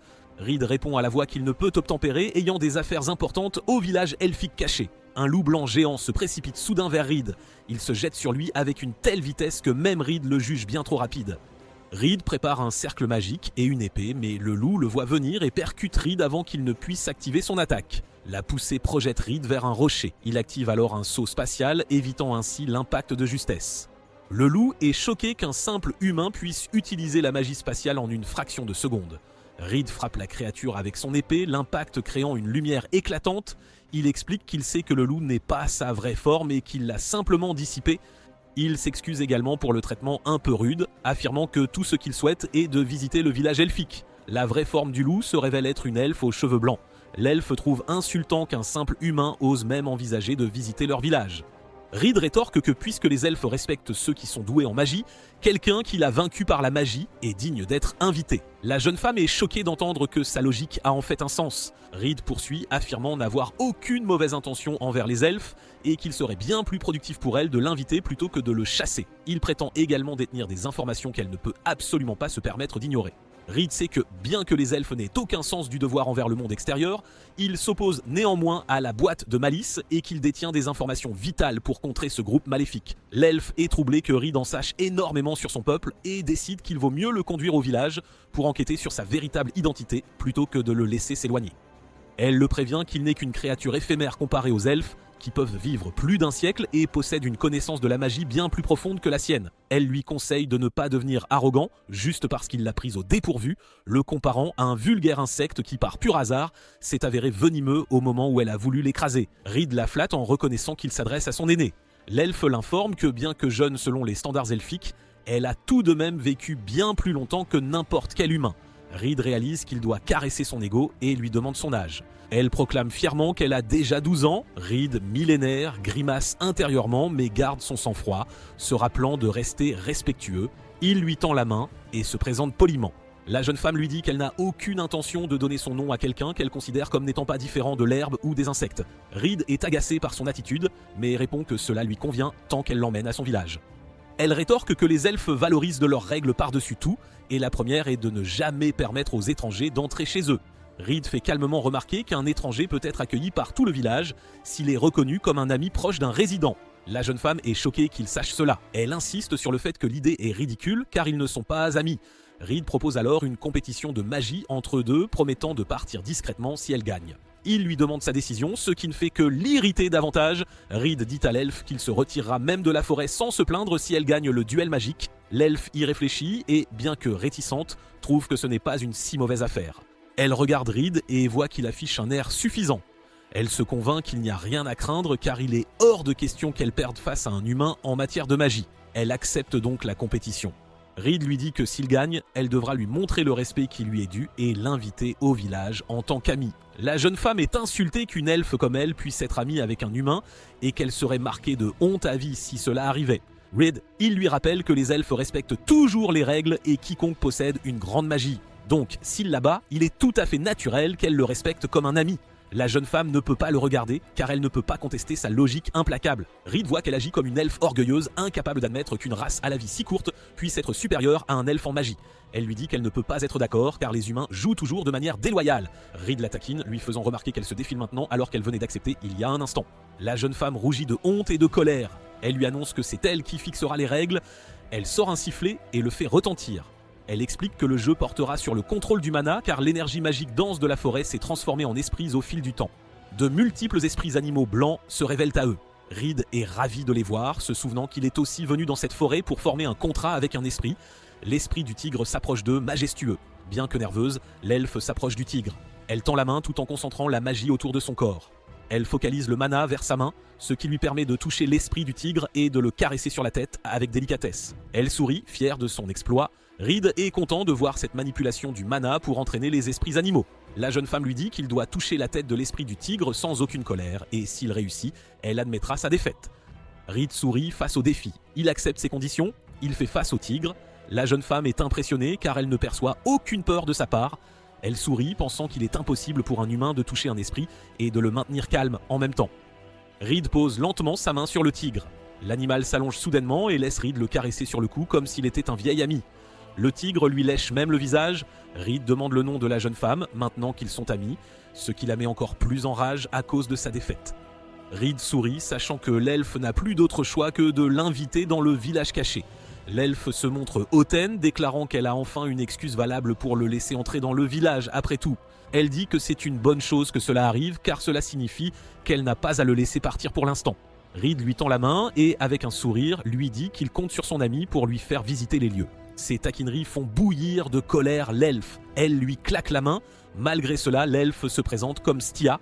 Elle le prévient qu'elle le laisse faire ce qu'il veut pour l'instant, car c'est mieux que de laisser quelqu'un qui connaît les lieux sacrés elfiques se promener en toute liberté.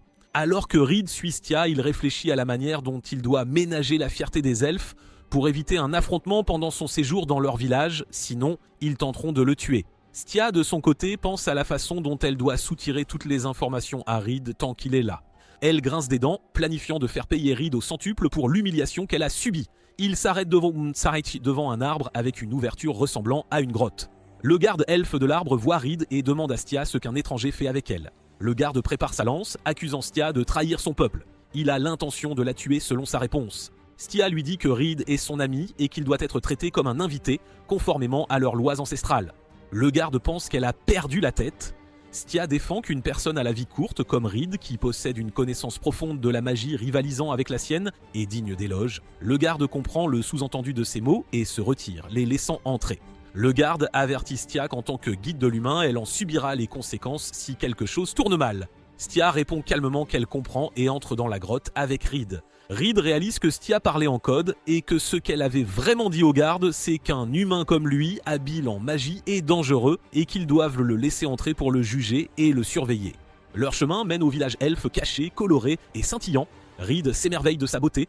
Pendant ce temps, la population elfique est dégoûtée et en colère par sa présence. Reed constate qu'il n'y a aucun accueil chaleureux pour lui, bien au contraire. Partout où Reed marche, les gens le regardent avec dédain. Le villageois, Hale, s'approche de Reed avec un sourire et l'accueille de manière insincère en tant que visiteur. Il invite ensuite Reed dans la chambre et lui demande de s'asseoir avec une fausse amabilité. Reed réalise que Hale est le plus fort et le plus ancien du village, malgré l'apparence jeune de l'homme. Il peut sentir que l'elfe est dangereux juste par sa présence, pourtant Reed sourit car rencontrer quelqu'un d'aussi influent est très pratique pour lui. Le lieutenant de Hale, Roy, insulte Stia pour s'être fait berner par un humain qu'elle a été forcée d'accueillir dans le village. L'autre lieutenante, Colette, insulte Stia en la félicitant d'être associée à quelqu'un qui convient parfaitement à sa terrible maîtrise de la magie. Stia reste simplement assise sans dire un mot. Reed voit comment Stia encaisse leurs insultes. Hale demande à Reed pourquoi il est venu dans leur village. Hale explique que loin sous la terre se trouvent tous des flux d'immenses courants de mana qui nourrissent la nature et apportent la couleur au monde. Il dit que la forêt est un lieu si sacré et nuire à la terre, c'est briser l'équilibre du monde. Il poursuit en disant qu'ils ont quitté leur patrie céleste pour garder la forêt et y ont vécu pendant des âges immémoriaux. Hale accuse Reed d'avoir appris cela et d'avoir trompé Stia pour arriver ici. Il avertit qu'il n'hésitera pas à tuer un invité si cela signifie protéger leur sanctuaire. Reed lui dit de ne pas s'inquiéter car il n'est pas venu pour se battre du tout. Il dit qu'il a 3 raisons de venir. La première est de s'entraîner à la magie car leur terre renforce le mana et amplifie le pouvoir. Hale interprète ces mots comme signifiant qu'il veut récolter les secrets elfiques. Ni plus ni moins, Roy accuse Reed d'oser profaner leur sanctuaire. Reed continue en disant que sa deuxième raison est de parler à leur chef car il a quelque chose d'important à dire. Hale lui répond que rencontrer le chef est une demande irréaliste, voire absurde. Reed déclare que sa troisième raison est de former un contrat avec un esprit supérieur. En entendant cela, tous les elfes présents dans la pièce reculent d'horreur. Reed rappelle que s'unir à un esprit est un rite sacré où 2 âmes s'entrelacent pour ne faire qu'une et que si les elfes le pratiquent habituellement, les mages humains peuvent aussi le faire. Reed voit qu'il doit faire cela car c'est le chemin le plus rapide pour contrer la boîte de malice. Roy et Colette pensent que Reed sous-estime grandement les elfes s'il a l'intention de s'unir à un esprit alors qu'il est sur leur terre sacrée. Stia est nerveuse pour Reed qui se fait plus de mal qu'elle n'aurait jamais imaginé. Elle informe Reed qu'un humain ne peut jamais s'unir à un esprit et que seuls ceux de la lignée du chef sont libres de le faire, c'est une règle immuable. Hale se lève pour dire à Reed qu'il est bien trop arrogant pour une créature de basse extraction. Stia dit à Reed qu'il est allé trop loin avec son insolence. Elle lui chuchote que si Hale est gentil, il n'a aucune pitié pour les étrangers comme lui. Reed la taquine en disant qu'elle est une amie prévenante de l'avoir avertie. Cela fait rasseoir la jeune femme, agacée. Reed demande à Hale qu'il doit faire ce pourquoi il est venu le plus tôt possible. Hale dit qu'il comprend, mais ajoute qu'il est typiquement humain dans son arrogance et sa cupidité.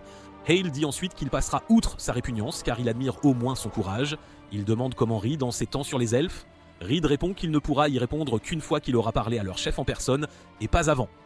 Il dit aussi qu'il est heureux d'avoir rencontré Hale car il peut lui accorder la permission de s'unir à un esprit supérieur. Colette ne supporte plus l'insolence de Reed et active un cercle magique. À travers lui, elle invoque une lame et charge Reed pour le poignarder sans hésitation. Elle s'arrête quand Hale lui dit de se calmer. Il rappelle à Colette que Reed est leur invité et qu'il doit bénéficier du minimum de leur courtoisie. Colette s'excuse auprès de son seigneur. Hale lui dit qu'ils ne sont pas trop fragiles pour attaquer sournoisement une créature ignorante des lois de la magie. Il regarde Stia et dit à Colette qu'ils ne sont pas comme l'échec qui a laissé un intrus s'échapper. Stia le regarde en retour, incapable de dire quoi que ce soit. Hale a vu comment Reed imprégnait le mana et s'apprêtait à tisser un cercle magique au moment où Colette l'a attaqué. Il a aussi vu à quel point Reed semblait calme et serein à ce moment-là. Il est insulté, sachant que ce qu'il considère comme un insecte se surestime. Reed se lève de son siège et leur demande de bien réfléchir à sa requête de rencontrer leur chef. Il regarde Stia et lui demande de le guider là où il peut s'entraîner à la magie. Stia accepte à contre-cœur mais dit qu'elle doute qu'un humain puisse gérer leur méthode d'entraînement. Stia et Reed traversent la zone forestière de leur village où Reed commente la beauté de tout ce qui les entoure. Stia lui dit que Reed a fait bien plus de bêtises qu'elle ne l'aurait cru et que malgré la haine qu'elle lui porte, elle ne veut pas que quiconque meure. Reed répond qu'il connaissait les risques dès l'instant où il a posé le pied sur le sol elfique. Stia le regarde avec une certaine admiration mais lui dit que les créatures à la vie courte comme lui sont toujours pressées de mourir. Elle le conduit au terrain d'entraînement elfique. Elle l'informe que leur entraînement puise dans la densité naturelle de mana de leur terre. Elle explique qu'ils sont près de l'arbre de vie connu sous le nom de Selûm, car c'est un réservoir de mana qui fait circuler la vie à travers le monde entier. Elle dit que même Hale a interdiction d'approcher cet arbre sacré, c'est dire son importance. Elle explique qu'ils s'entraînent en tissant des cercles magiques en parallèle, tout en puisant le mana naturel et en le laissant circuler à travers leur corps. Elle avertit que c'est bien plus difficile qu'il n'y paraît. Malgré tout, Reed sourit avec une confiance inébranlable. Reed transpire alors qu'il médite sur un arbre. Stia se demande combien d'heures se sont écoulées depuis qu'il a commencé. Elle se souvient lui avoir dit que même les elfes ont du mal à puiser le mana naturel et qu'il devrait simplement abandonner ses peines perdues. Elle avait averti que le mana de la forêt est particulièrement puissant et qu'il pourrait le tuer s'il ne le contrôlait pas. Reed a quand même sauté sur la branche et a commencé sa concentration. Stia pensait qu'il était insensé, un vrai fou. Elle a ensuite réalisé que les branches supérieures des arbres Catal ont plus de nutriments et de mana que celles d'en bas, de sorte que les oiseaux des altitudes plus élevées transportent leurs fruits. Elle se demanda si l'humain connaissait ce fait avant de grimper, c'était une possibilité. Elle se demanda alors si cela signifiait qu'il pouvait sentir le mana à travers sa peau. Des heures plus tard, Stia voit que la concentration de Reed n'a pas faibli. Le soleil se couche déjà et Reed est toujours sur la branche, concentré, avec ses multiples cercles magiques invoqués autour de lui. Reed peut sentir le mana de la forêt déferler à travers son corps et le dévorer de l'intérieur. Il pense qu'il peut l'endurer car l'avenir où les portes des morts sont déjà ouvertes est bien pire que cela, bien plus terrible encore. Stia lui dit de descendre car il souillera leur terre sacrée de son cadavre s'il reste plus longtemps. Hale et ses lieutenants arrivent. Hale voit comment Reed effectue une circulation naturelle de mana avec une concentration des plus élevées. La compétence d'un simple humain en magie irrite Hale au plus haut point. Hale invite Reed à un match d'entraînement avec Roy dans le cadre de sa formation magique. Au fond de lui, Roy veut faire de cette occasion un moyen de faire payer Reed pour son manque de respect envers Hale et son mépris des elfes. Reed y voit le prétexte évident pour le blesser. Stia supplie Hale de ne pas laisser Reed se battre car il est déjà épuisé par son entraînement. Hale attrape violemment les cheveux de Stia et lui crie dessus pour avoir traîné l'humain dans leur village en premier lieu. Reed se téléporte soudainement entre les deux pour les séparer. L'humain accepte le match d'entraînement. Reed y voit l'occasion parfaite de leur prouver ses prouesses magiques. Il regarde Stia et la façon dont elle a été blessée par Hale et sa décision est prise. Il ne voit aucune raison de reculer maintenant. Hale est impressionné qu'un simple humain ait utilisé une magie de téléportation incroyablement rapide. Il regarde Roy et pense qu'il est inacceptable pour lui de perdre et d'apporter une honte supplémentaire à leur espèce. Ce serait impardonnable. Roy s'approche de Reed, il dit à l'humain que battre Stia l'a rendu arrogant et qu'il n'est rien comme elle, qui est au bas de la chaîne alimentaire elfique. Il se vante que l'archimage Hale lui-même a vu du talent en lui et que même le chef lui a accordé un pacte avec un esprit supérieur. Reed défend que si Stia a un contrôle des sorts un peu bâclé pour une elfe, elle manie néanmoins un esprit bestial en parfaite synchronisation et réduit la distance contre lui, ne lui laissant aucune place pour lancer un sort, c'est une force. Reed proclame que Stia est forte. Roy rit et dit qu'il est tout à fait naturel qu'il pense cela puisqu'il n'est qu'un humain. Roy invoque une pluie d'épées de glace avec son bâton de bois sans plus attendre. Reed peut à peine les esquiver. Leur impact sur le sol crée un nuage de glace. Roy rappelle qu'il a un contrat avec l'esprit supérieur Narasaka, ce qui signifie qu'il peut façonner et répandre la magie gelée à n'importe quelle portée et en n'importe quel nombre à la fois. Il se précipite vers Reed pour l'achever et montrer le fossé qui les sépare. Reed bloque chaque épée de glace qu'il lui lance, et il s'impatiente et veut que Roy arrête de jouer et en finisse avec l'humain une bonne fois pour toutes.